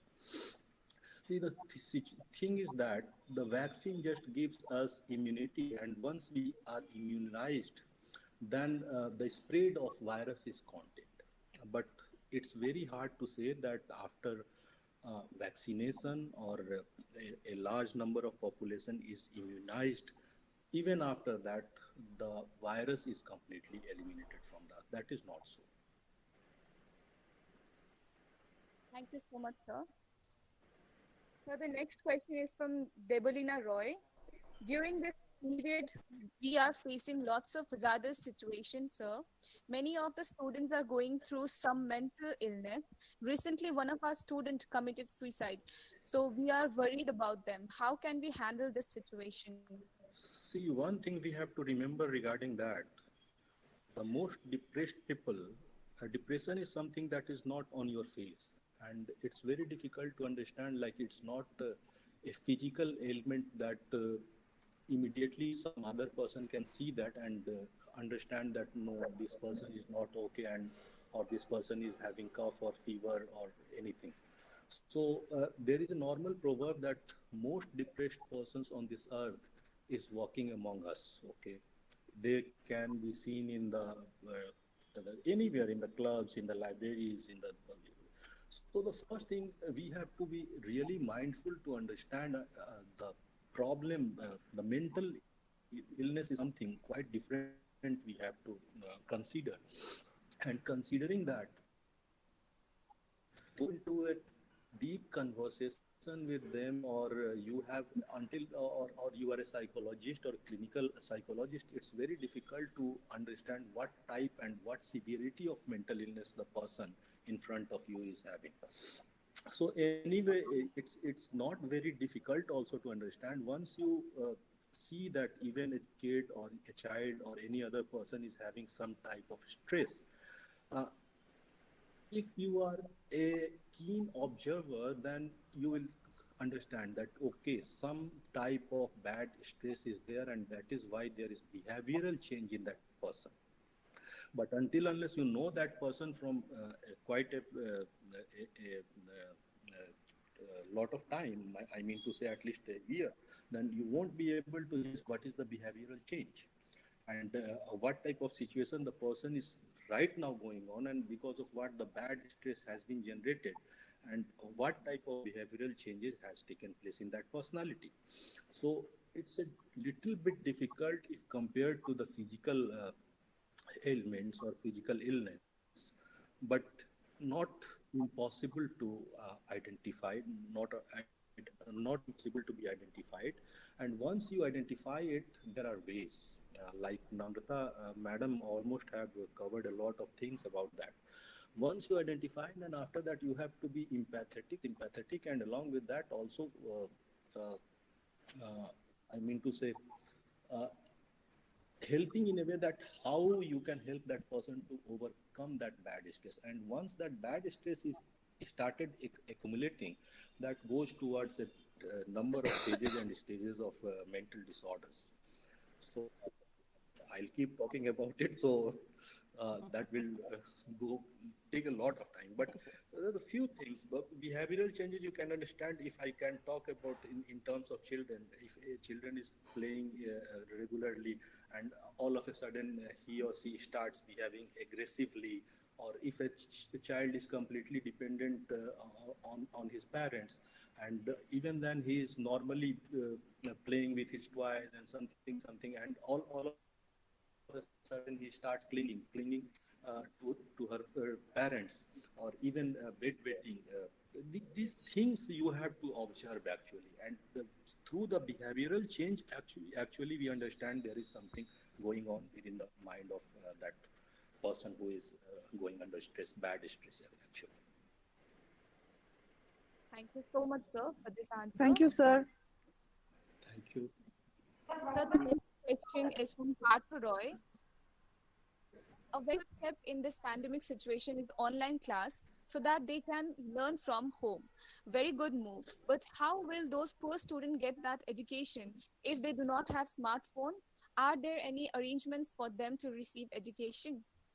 That's very pertinent question, and I don't know. Most a few people of you must have attended the last day organized, and that was completely on that. It's not only about phones actually. It's about only phones. There are a lot of other problems when we are talking about shifting towards online education, and online education is never can't ever be a substitute. Maybe a substitute, but it can't replace the traditional type of education which has been established. And let me tell you, recharge is another problem for poor kids, and poor kids, those who are living in those particular lower socioeconomic zones and areas, the availability of electricity is another problem. uh, Problems are enormous, and out of the yesterday talks, even something we found that was quite amazing to us, because some students narrated that there are groups of the classes groups of 11th and 12th, and teacher asked them to do post in the group the yoga and dance lessons, and there are many boys in that group also, and after that video or something is being circulated in the locality, and after that the girls is being harassed. These are the things even we can't think actually. We are just limited towards they are not having mobile phones or they are not having laptops, but their teachers are not equipped enough to how to operate this Google Meet or Zoom or Cisco Webex. So see, challenges are there, but there are ways out, and accordingly, there are a lot of volunteerism is going on the ground, and a lot of people who are working with them, along with their teachers also, along with their families also, along with their those kids also. And actually, the initiative has to be started from each and every level. And even if you people are a student, I'll just request you, whenever you find some sort of that socio-economically background chap or a student, just go and help them out. This is the situation where you can do your best, and we all can do our best. Okay. Thank you so much, sir. Sir, the next question is from K.R. Lokeshwari. To eradicate the malnutrition in children, the government started midday meal programs at school level where the children are provided a nutrition meal, but in many instances, the children are provided with spoiled eggs and food grains, which is doing more bad than good. What can we do in this type of situation? See, this has to be understood in terms of totality. I agree with you that quite a few times it has been reported and it has come to our notice of ours also, that after taking midday meal, the children fall sick and the quality of eggs are not good or bad. So, but totality, when I'm talking about, you have to understand that India is the second largest country who is providing this midday meal to the poorest of poor children who are actually not having that midday meal, that nutritional meal at their home. And at the one hand, uh, that is some sort of incentive for them to continue with their education. And at the other hand, if you see that is a savior in terms of billions and billions of dollars, if we talk about health infrastructure of the country in the future, because when the children are developing, and if nutritional meal is not provided to them, uh, it will be a huge expenditure on public health sector. So this is quite a very, very good initiative. And let me one more point I would like to relate here. Uh, Many people are not in favor of reopening of schools, or they are having some doubts that our kids will be safe there or not. But see, totality, when I'm talking about, then we have to think of those children also who were getting one-time nutritional meal, and that meal has been stopped. So, uh, On the one hand, we can see that this is the something extraordinary initiative if we compare worldwide also, entire European, Asian, and African countries. Like I told, India is the second largest country who is doing that. For the first one is Brazil, I think. And because of some malpractices, you can say, or some loopholes, because of which the point you are talking about, that that meal is not actually good, and after taking that, children fall out. So that particular places has to be identified, and the monitoring mechanism has to be strengthened, and that is the way out. Thank you so much, sir. So we have second question. Next question. We see the most of the children's having the problem of eyesight and many diseases by using phone during this lockdown period. How can we take care of those children who are facing this kind of problems? So, right. Whose question is this? So the question is from Kumkum Chaudhary. Sorry, I forgot to Okay. mention. Okay, Kumkum ji, this is a right question, but like I told you in my one of the previous answers, see, each income class is having their own set of problems while dealing and shifting from this traditional way of learning to the online classes. Some set of class is having not phone, some set of class is having eye problems for their children. So yeah, that is also one right thing, and accordingly, Government of India has come up with certain regulations and rules that for toddlers it's like 30 minutes of classes or not more than two classes in a day, and that is also in presence of guardians or parents. And after that, toddlers, I think there is second batch till class 8, and for them it is mandated that not more than four classes of 30 minutes in a day, and for 9 to 12 class students, four classes not more than 45 minutes a day. So that is where maybe it's arrival about a common set of healthy population, that that much timing may be not too much problematic in sense of the health factors or eyes factors. But okay, even after that guidelines, whatever has been arrived by the government, by the system, by the policymakers, if you are particularly and personally feeling that okay, these 2 hours, sorry, half an hour class is also not okay with my toddler or my very younger kid, then you can do a few more things. Instead of mobile, you start using a big screen so that strain of eyes are lessened.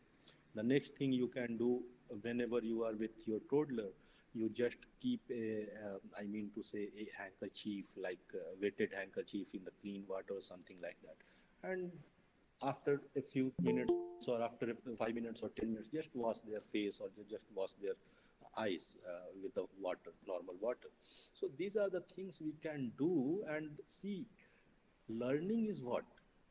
The health is the first concern. If I'm not healthy, then what I'll do after learning? So always focus on the health first. Mental health is equally important. Physical health is equally important. If you are not mentally and physically healthy, the learning is gone west. Actually, I would say it's gone west. So be careful.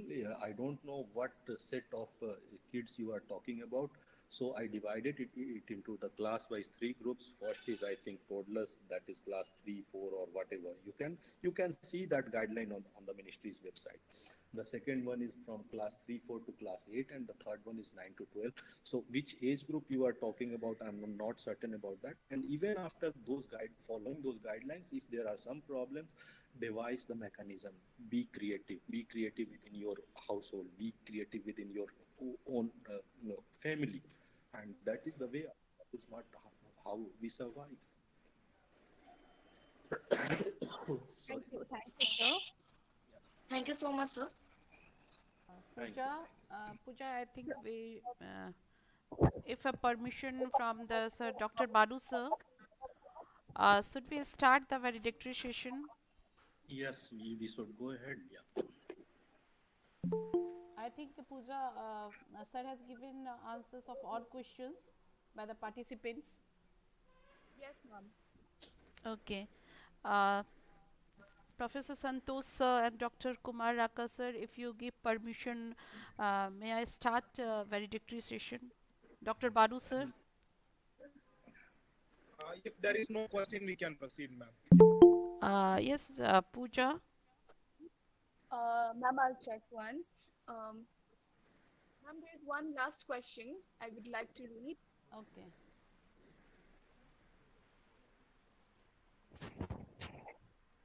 The question is from Manna DDMCU. Most of the students not wear the mask in outside of the school. Example road buses. So how to improve physiologically? See, the question is pertinent and why it's only targeted towards children. My question, who has asked this question, I'll ask the same question to him. Why this question is only targeted towards the school students? When we are into the market, we can see many adults who are not wearing masks, and even if they are wearing, they are not wearing it properly. And now, since the question is here, because uh, it's particularly about students. So students, like in this 3 days training, you must have understand that broadly we can divide kids into the two categories. One is dependent on their parents and teachers, and and the other group is independent group. The independent group, if you give them direction, if you tell them how to do it, if you guide them properly, they start following you.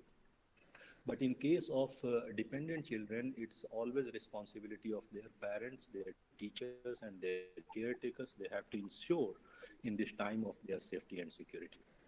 So if we are talking about those children who can understand after giving the direction or the guidance, and if they are not following that, then I'll tell you two, three things, points. See, uh, children normally follow their role models, and role models are always parents in the first case, and second, the teachers. And sometimes it goes opposite. When parents are very abusive, the teachers becomes the first role model actually. So first of all, the role model is following those things. The kids will start observing that, and once observing that, then they will start following that. Wearing mask or washing hands, it's not very different from using mobile or watching TV.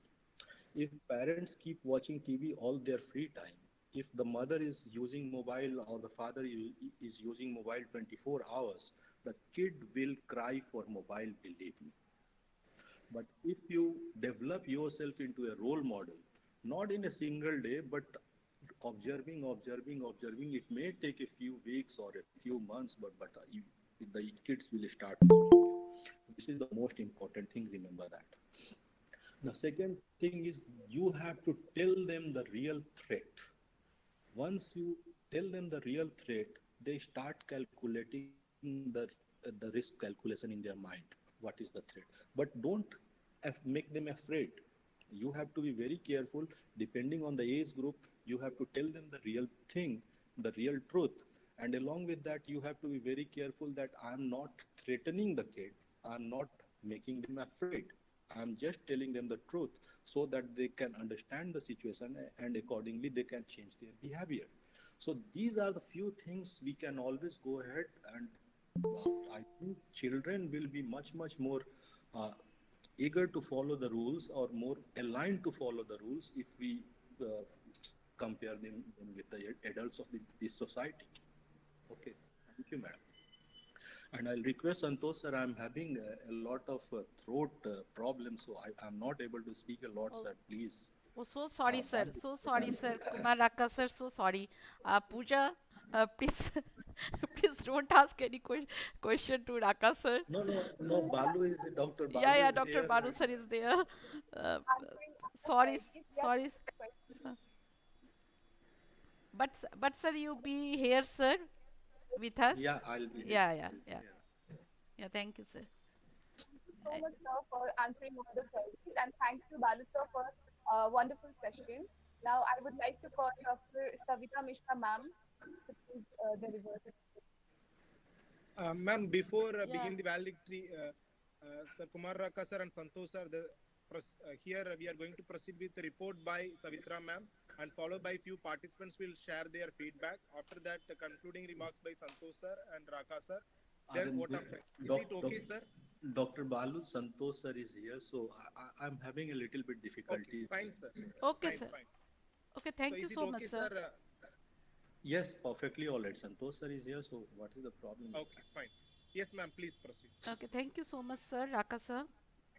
Thank you, thank you. Respected Major General Manoj Kumar Bindal, sir, Executive Director NIDM, Professor Santosh Kumar, sir, Professor and Head CCD RR NIDM, Dr. Kumar Raka, sir, Program Officer CCD RR NIDM, Dr. Badu, sir, CCD RR NIDM, Resource Persons Mr. Ranjan Kumar, sir, Ms. Namrata, ma'am, YWCA, Madam Secretary, Vidyasagar College of Education, Mrs. Bizaya Bose, faculty, dear students, and my dear participants.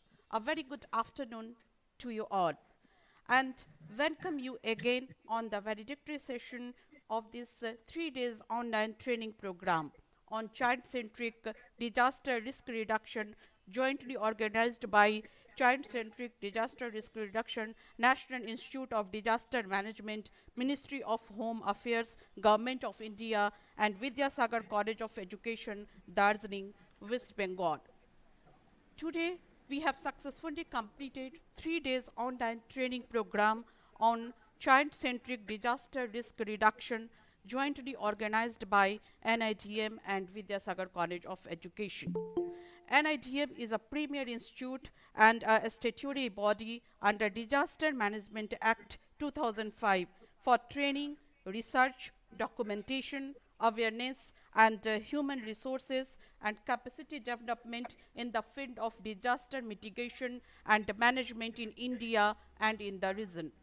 The aim of this 3 days training program on CCDRR is to build knowledge, skills, and perspectives towards child-centric disaster risk reduction.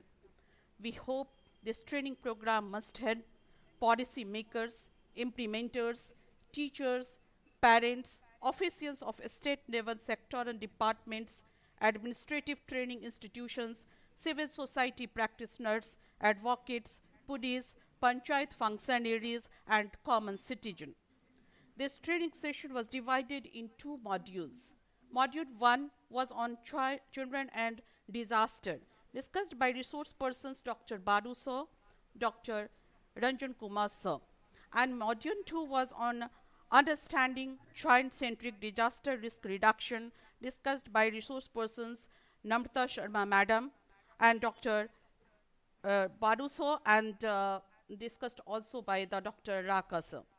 After completion of this course, I am sure that participants have get knowledge and idea about impacts of disaster on children in general and on mental health of children. Life cycle approach and risk informed approach for child centric risk reduction. Rights of children, process of mainstreaming child centric risk management, and strategies for school safety with the engagement of children. 1100 participants have registered for this training program from every corner of India and abroad, like Saudi Arabia, Sri Lanka, Nepal, Bhutan, USA, Britain, Canada, and Bangladesh. And they have participated also in this program in all 3 days. So, my special thanks to all participants from abroad who have joined this program and registered for this program.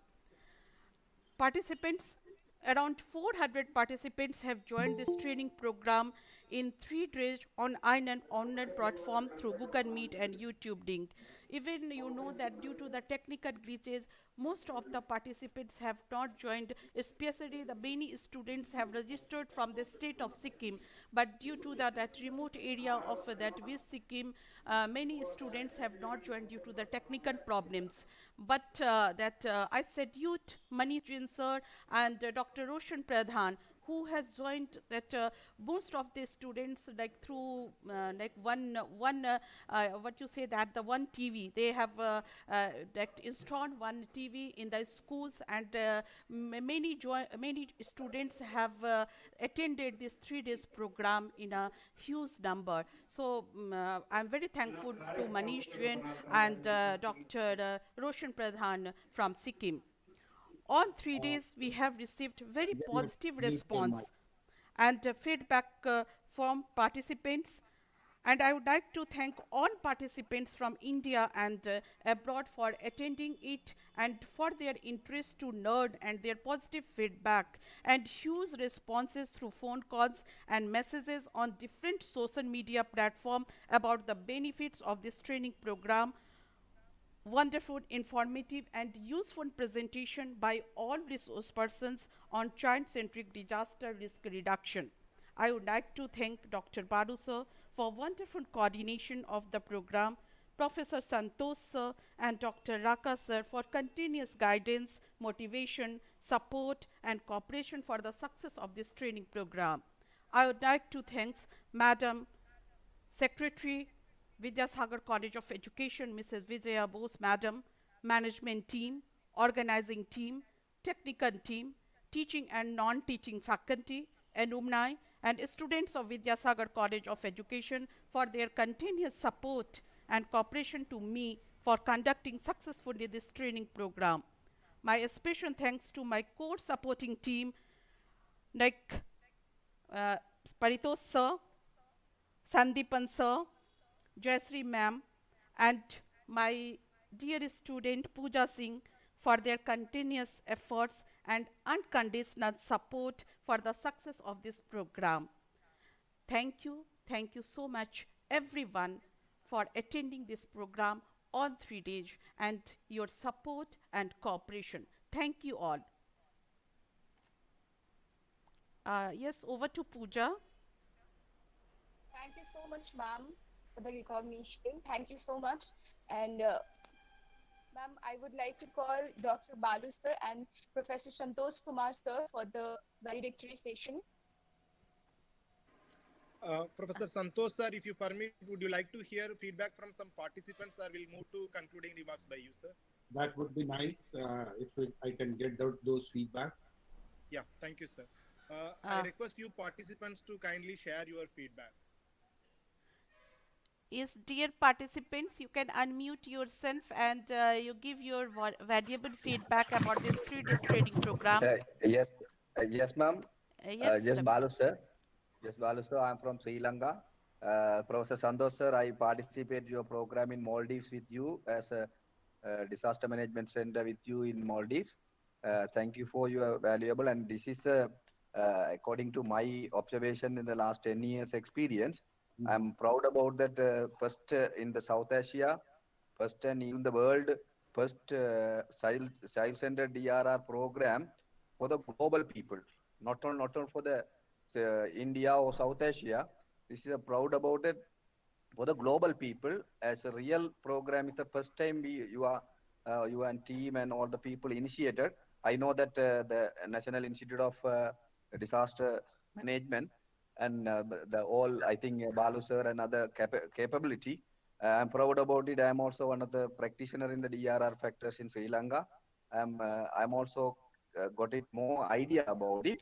I will implement in the future this type of program, especially some tools and some practices and special case study you are delivered to us. Thank you, sir. Again, thank you for mom.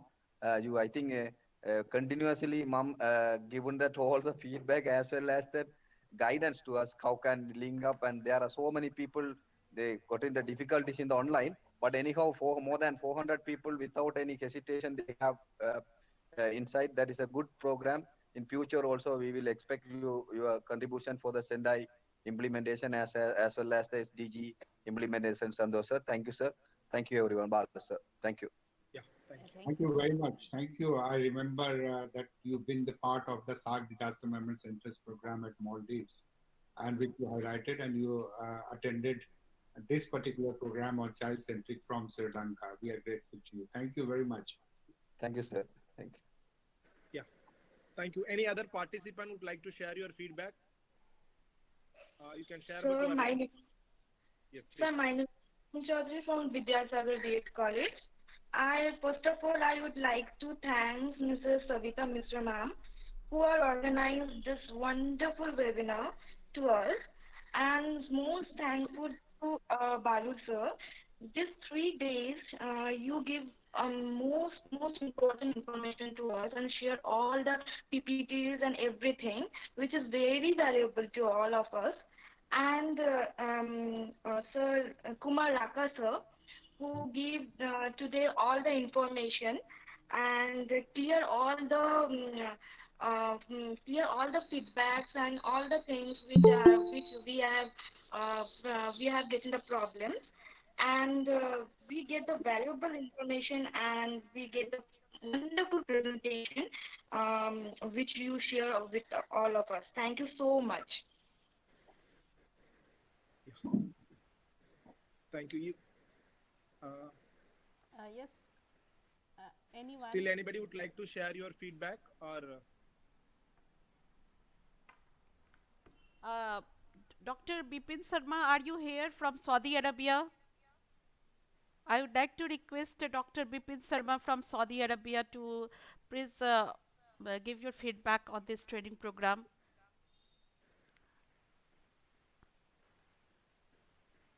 Are you here, Dr. Bipin Sharma? Or if anybody else willing, they can share their feedback. Okay, any other?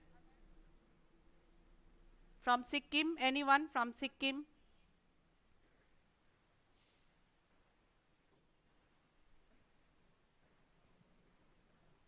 Am I audible? Yeah, audible, Yes. sir. Yes, sir. Okay, thank you very much. Yeah, Let thank you me so much, sir, for appreciate. joining this all 3 days training program from the that Kingdom of Saudi Arabia. Sir, welcome, sir. Yeah, Please share your feedback, sir. of course, it is my indeed privilege to attend the worthy conference or the training workshop you have organized. It is well crafted, well prepared, and I don't have words to appreciate. I mean, it is so full of ideas, new ideas, and I have attended almost all these sessions. And indeed, real great training program and paced it well. And I hope this is a course everyone should and can take.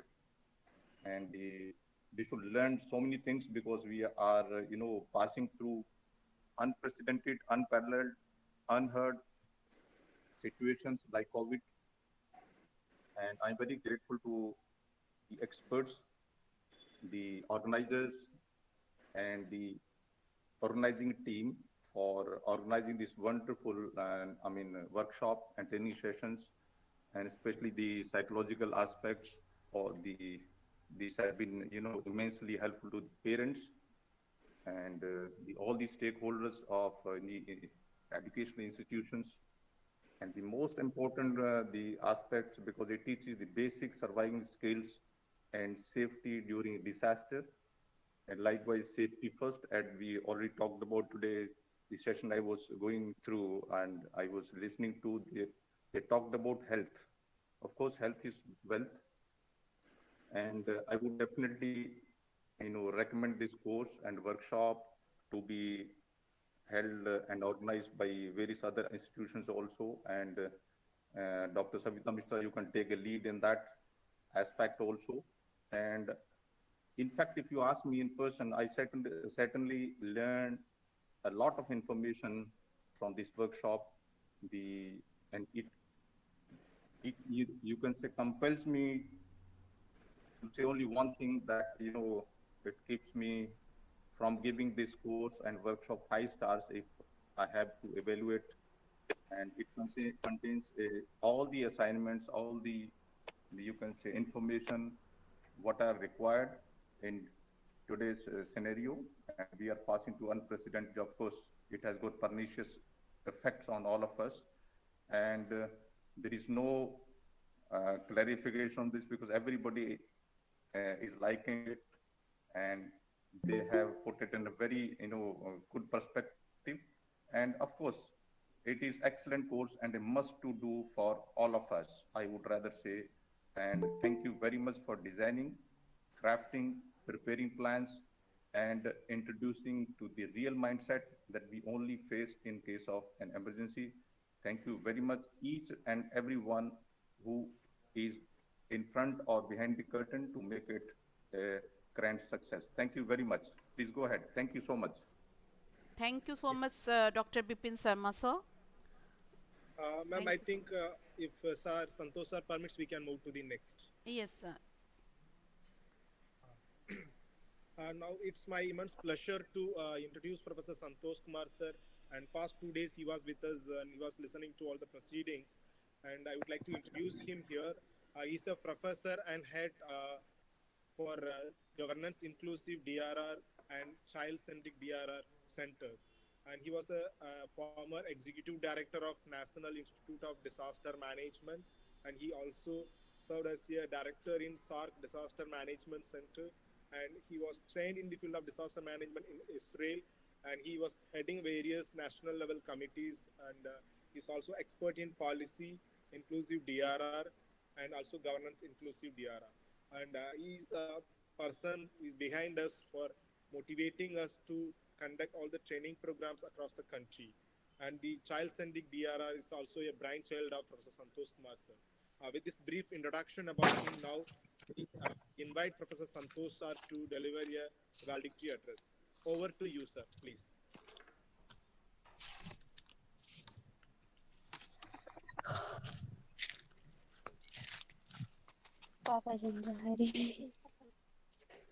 I request all the participants kindly mute yourselves. Marco, kindly mute yourself. Ma'am Radhini Marco, please mute yourself. Whom you have invited Balu to address, because I lost link, so I am not attuned that what is around happening. Sir, I request you to deliver a valedictory address, please. Okay. Yes, sir. So, Please welcome, sir.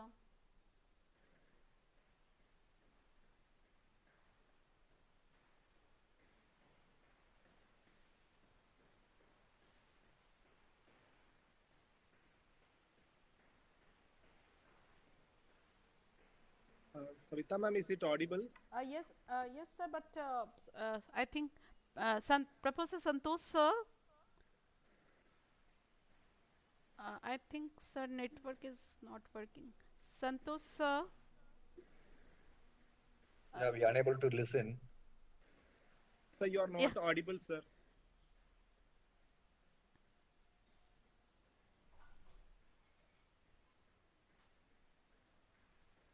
Yeah, Dr. Balu, sir, please request Santosh, sir, too. Yeah. Yeah, I think network problem is there. Santosh, sir, are we audible to you?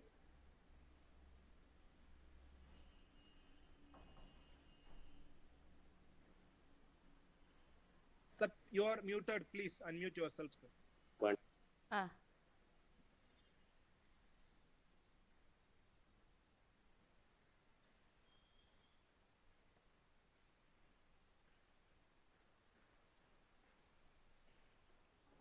Professor Santosh, sir, please unmute yourself, sir.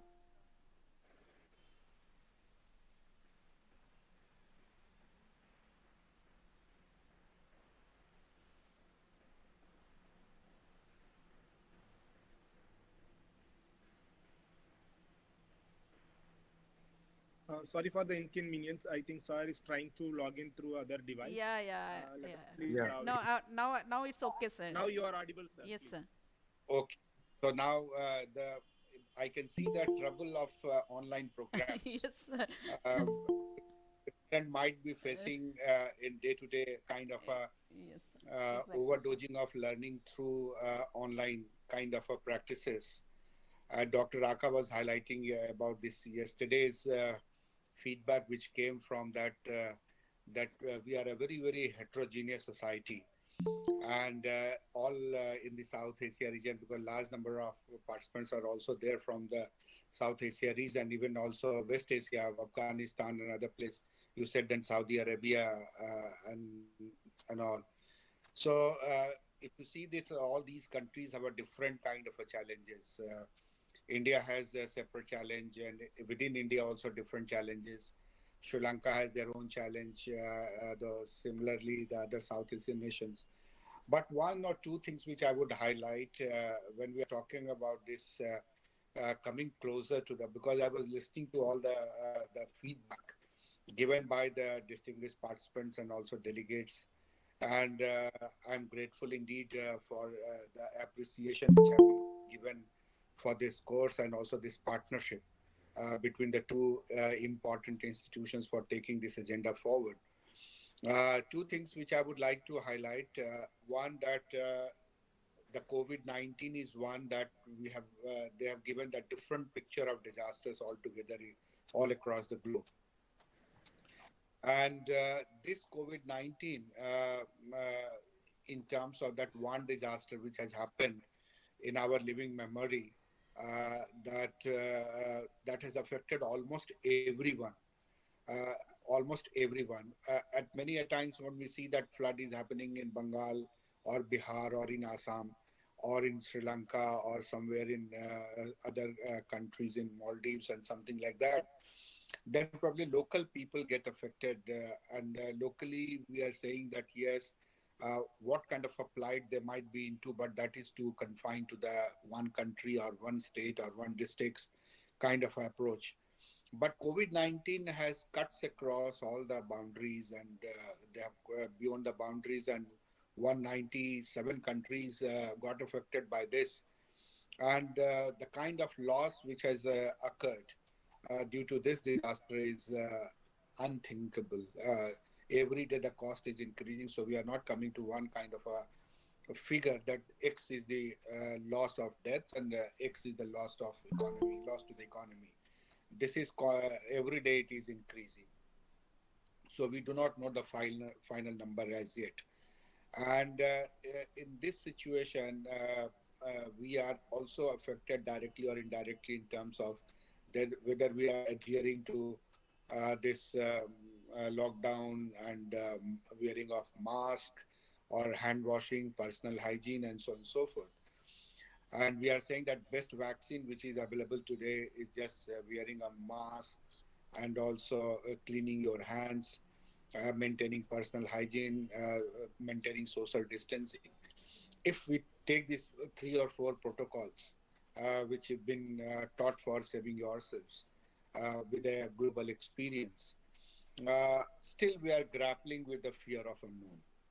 And that fear of unknown is that we do not know who will get affected in what way, and whether the doctors are not sure about this. The typology of this entire, although they have tried for vaccine, but the whole of nature, the mutation process of this kind of a COVID-19 viral. But still, humanity and the global community, they have tried and they have came out with the vaccine, the hope. But the second is then we are talking about fear of unknown is that when school are about to open or already opened in many of the countries and they are planning to open, school is a kind of where our future generations are actually there. And those future generation, how into safer environment they would be. And that would start, I always keep saying that it's a home to home safety kind of a thing. Home to home means when the kind of transport you take, if you are going by foot, then no issue. You are maintaining the social distancing, not going to the crowd and reaching to the school, and making sure that other children are not getting affected by your personal presence in the school. The second could be like if somebody is accessing that auto rickshaw or cycle rickshaw for going to their school. Normally, we have seen that in most of the cities where the participants are there, they are extraordinarily crowded. Children's nature is also there, and the transportation facilities which we provide uh, always go overloading, and so that social distancing doesn't make any sense there. So how the transport is getting organized in this. The third is this: those who can afford the buses and other taxis, private taxis, and all. How we will ensure that buses are sanitized properly, how the auto rickshaw drive sanitize and maintaining personal hygiene. So, suppose even if there is ready all kinds of preparedness, but the transport system is not adhering to those norms which are required to be. So that likelihood of affected of again all the children, the exposure is very high. So in that case, that we need to talk to them, the transport agencies also, that the government, local government or the state government and the countries from participants are there and they are into school administration. Definitely, they should talk to the transport agencies and making sure when we are opening. The second important thing which I would highlight in terms of about the worry that children are going to their school and probably they will bring something to the household. If they are going unaffected and coming infected, and then they will infect further to the other persons in the household. These two worries are getting combined with each other. So even if our children are going to their school, we are not sure that how children have been able to maintain this. Or like again, I'll give you example of India. 53,000 school in India having just one classroom. So in one classroom and pressure of students and pressure of this high load of the teacher and students kind of interaction.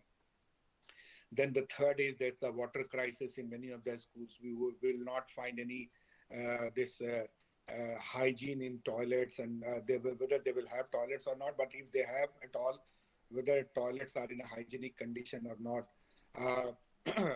I'm getting reports from different even the offices which are running into full fledged now as a kind of a after COVID open, but many women are finding difficult in terms of they are getting affected by UTIs. So what I'm saying is that UTI and then leading to this kind of a COVID-19 challenges.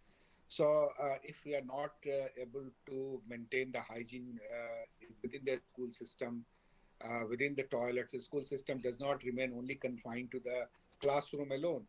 We need to look at all the facilities within the school premises. So the girls or the ladies' toilet, or maybe the males' toilet, or looking at their all the school classrooms and also the transport. So these are the concerns which we have been raising regarding the child-centric DRR. And the last point which I would like to flag, which I would draw analogy with Dr. Raka has already said, but I would not hesitate in repeating that in most of the countries, the societies are very heterogeneous. They are not homogeneous in category. So all planning which we make for opening of the school and all, see, I'm seeing one of the videos which is there, the school and arrangements. I don't know what kind of if school is there, blackboard is there, but children are not there. But the important thing is that which we are saying that how in the planning of opening a school, this heterogeneity can be brought in the, even if we are giving e-learning, that heterogeneity has also to be brought in the planning process.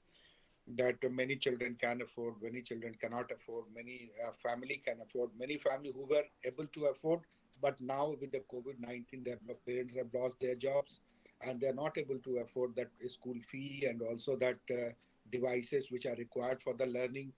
So these kind of multiple crises which society is going through.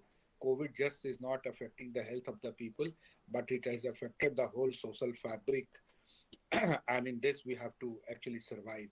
So that is why we have to be extra careful in terms of whether transport, whether sending children out. And Like normally we follow the protocol when we go back from the office to the household, we go and take bath. And during the winter, I don't know how many households have the water system and everything available. Then the hot water is there required, or children will feel sick if they have this kind of arrangements also. It's not easy. What I'm saying is not easy. And this kind of a challenge is how parents are actually coping with those kind of. So these two fears are combining: one fear of unknown and the uncertainties, and also that fear of getting something back to the household from the school. So in this kind of a fear mode, many global studies are coming on the opening of the schools, and they are finding it very difficult to once they open, and after 20 days of running the school, they find large number of children are reported COVID positive. So these analogy have to be kept in mind. I'm very happy that this our two this 3-day program went off very well. I had this opportunity to listen to Dr. Namrata also yesterday, and couple of sessions what Mr. Balu was taking, that I could also attend, and I could see the question and answer session also, the kind of enthusiasm and the kind of comprehensions they have, participants, and the kind of challenges they have thrown to an IDM also. And probably we can take is take to the higher authority also, and uh, how our efforts can get also that cascading impact. That probably would see, and that is possible only with partnership.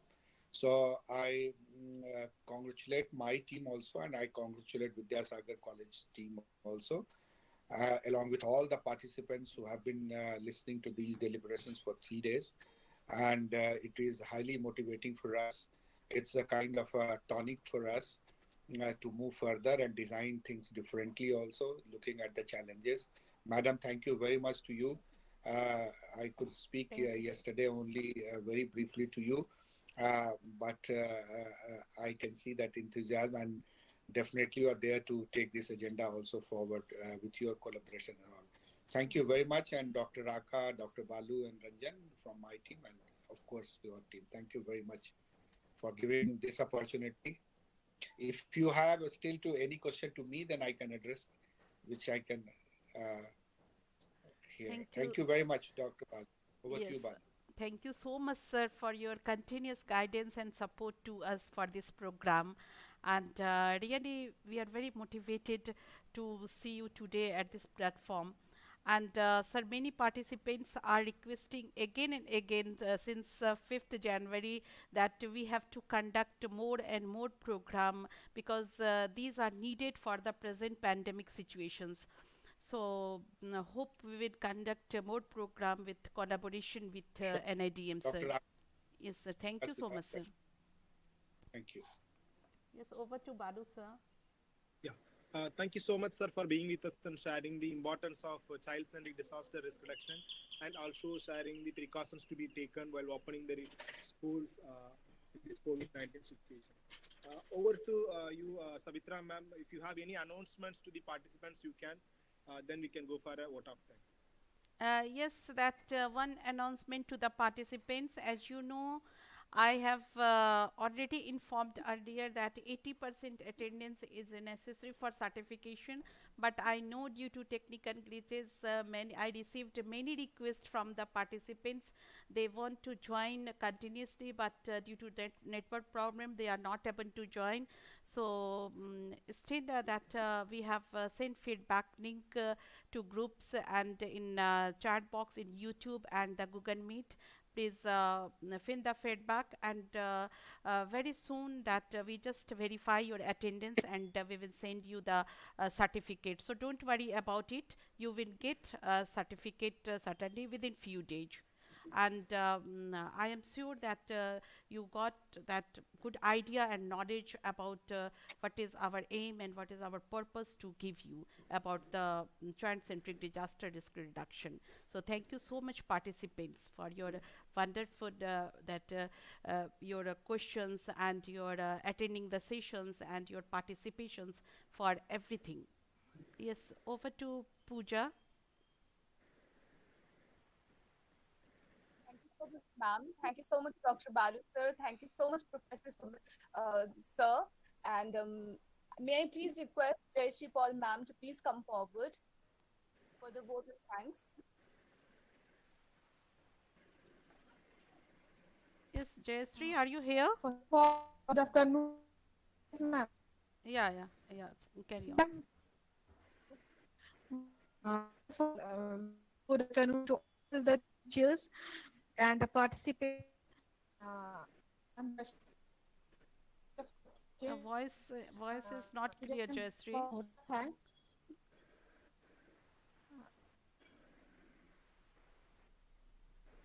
Yes, Jayashree, carry on. That it is not audible clearly.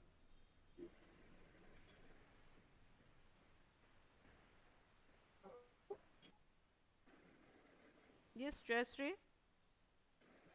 I think she has some internet Yeah. problem, so probably another person can take if Okay, call. Pooja. Uh, Pooja, carry on. Yes, ma'am. Please give vote of thanks to everyone. Okay, ma'am.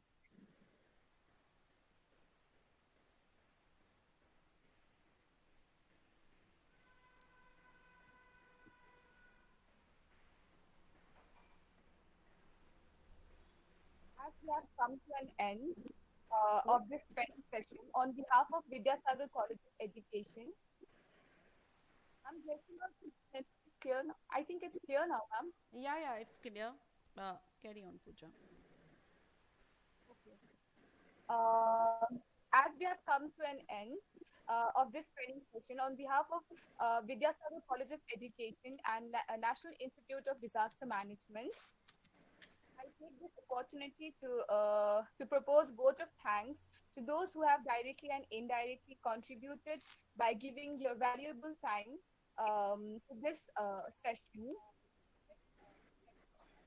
I would also like to thank Professor Santosh Kumar sir for being here with us, Dr. Kumar Raka sir for being here with us, Dr. Balu sir and Savita Mishra ma'am and the organizing team. Thank you so much, everyone. Uh, Thank you to the active participants. Thank you, everyone.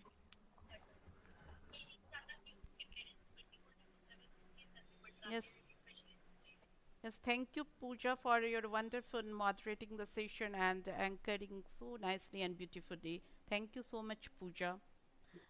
Yes, Balu sir. Ma'am, Uh,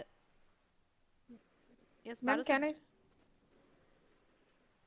I think Jayashree is ready Yeah, now. Jayashree, are you ready?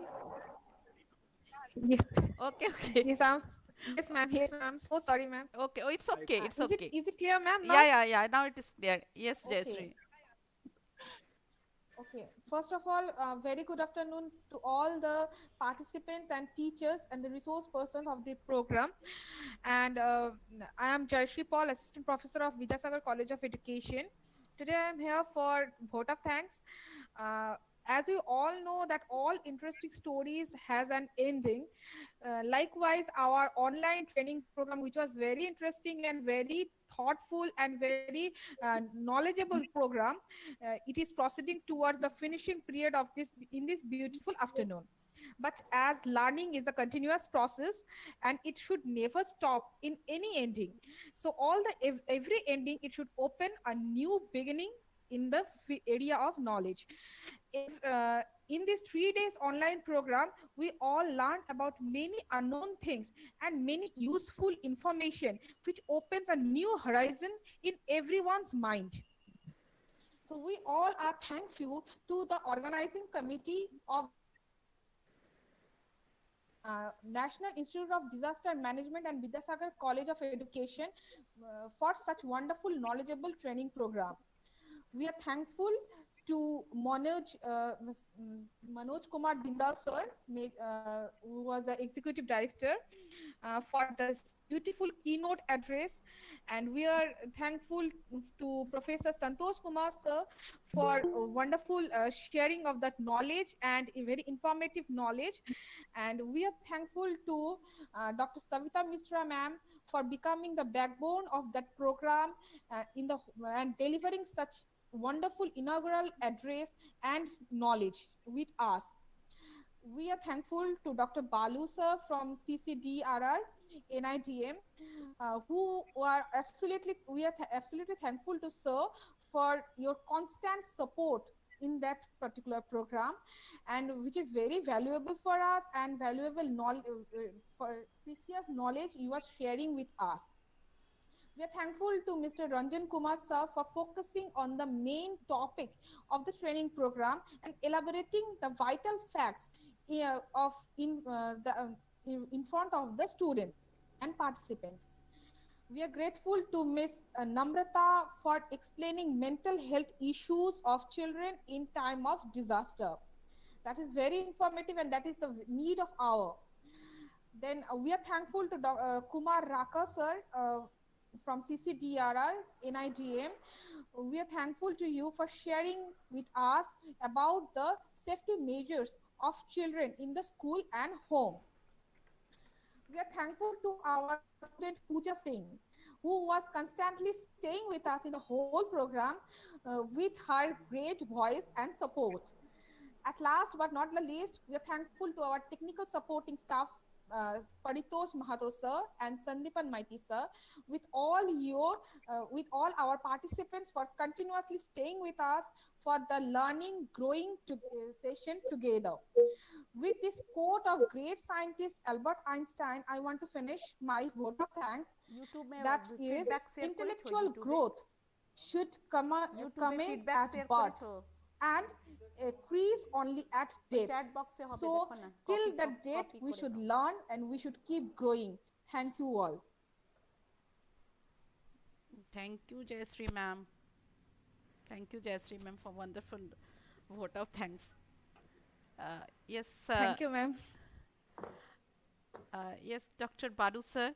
So yeah, thank you so much, yeah. ma'am. On behalf of NIDM, we also extend our sincere thanks to you all and your team. Thank you so much, sir. Thank you so much, sir, for your support, guidance, and motivation. Thank you so much. Thank you, dear participants. All of you will get certificate very soon. Don't worry about it. So I will send you in your registered mail ID. But after verification of your attendance, so it takes time, few days. Okay, thank you so much. Thank you, ma'am. Thank you. You may end the session now, ma'am. Yeah. Yes, sir. Yes, sir. Thank you, sir. Thank you so much, sir.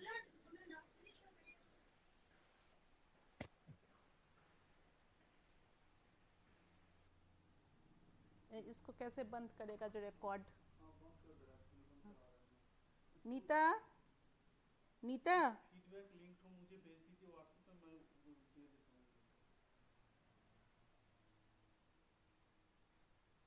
हूँ। ओ नीता, खाना लगाओ जल्दी जल्दी।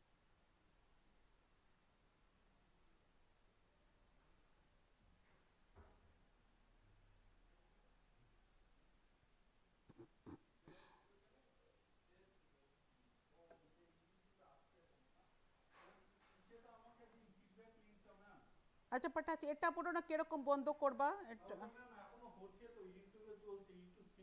চলছে, দাঁড়াও এটা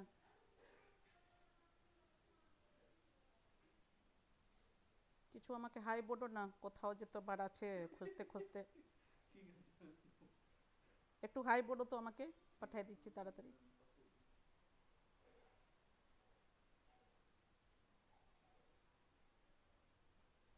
হ্যাঁ নাও, পাঠিয়ে দিলাম, ইউটিউবে পাঠিয়ে দাও।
ভালোই হলো না, ভালোই হলো ফাইনালি।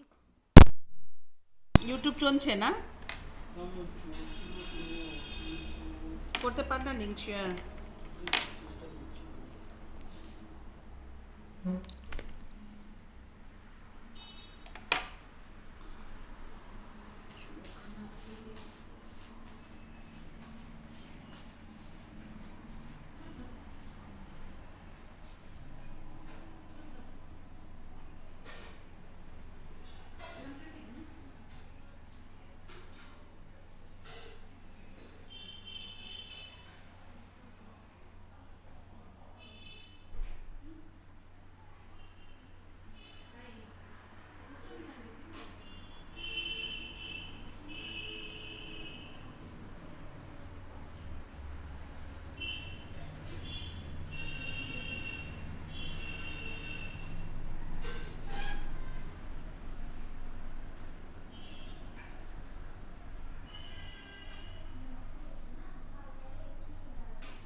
বাবুর নাস্তা ওস্তা খেয়ে কি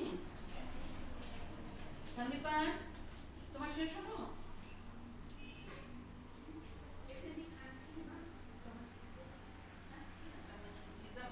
তুমি বসো, আমি নিয়ে ফিডব্যাক লিংকটা বাড়ি শেয়ার তো করে দিও না। আরে স্যার ইউটিউবে শেয়ার করলাম কিন্তু ইউটিউবে তো কাজ করছে না।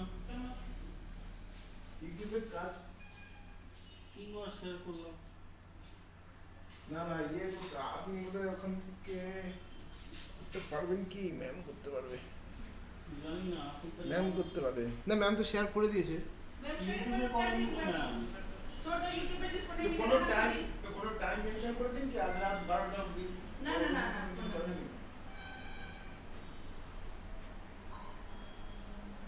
खाना खाओ टेबल हाँ ना चम्मच से खा लो सदीपन।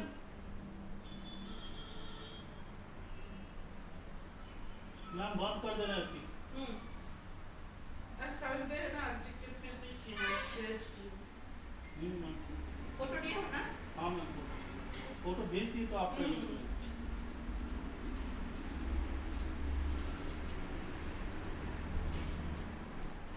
मेरा लैपटॉप कौन बंद करेगा? यूट्यूब सेव नहीं करना पड़ेगा? तो यूट्यूब सेव करके फिर नहीं तो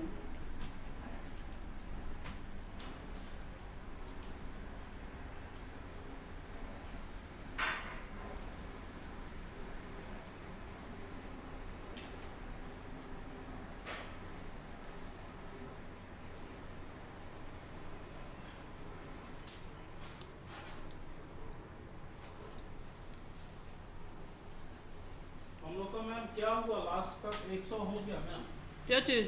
एडमिशन का। होगा तो हम लोग क्या बोलते हैं ना, कल भी हम पूछे वो 97 98 क्या पता क्या।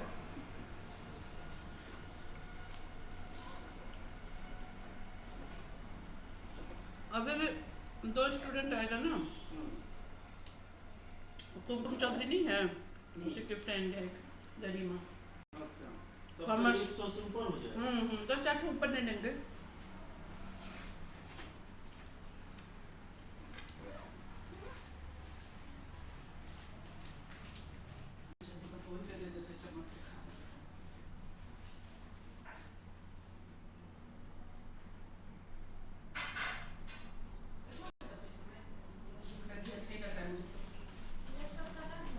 नहीं अभी मत रखो, बंद करेगा लैपटॉप, सेव करेगा।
বলছি স্যার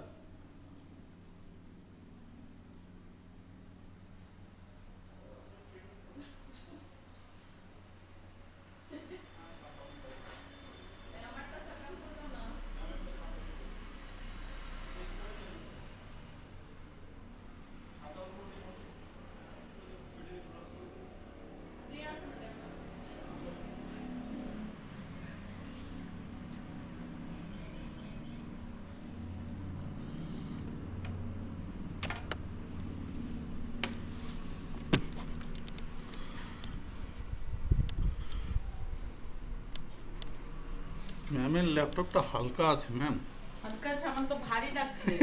না ম্যাম হালকা আছে, আমাদের ল্যাপটপ তুলনায় হালকা আমার আছে। ছোট ল্যাপটপ ওই অভ্যাস হয়ে গেছে তো হ্যাঁ হ্যাঁ ইউজ করে, আমাকে এটা খুব ভালো লাগছে।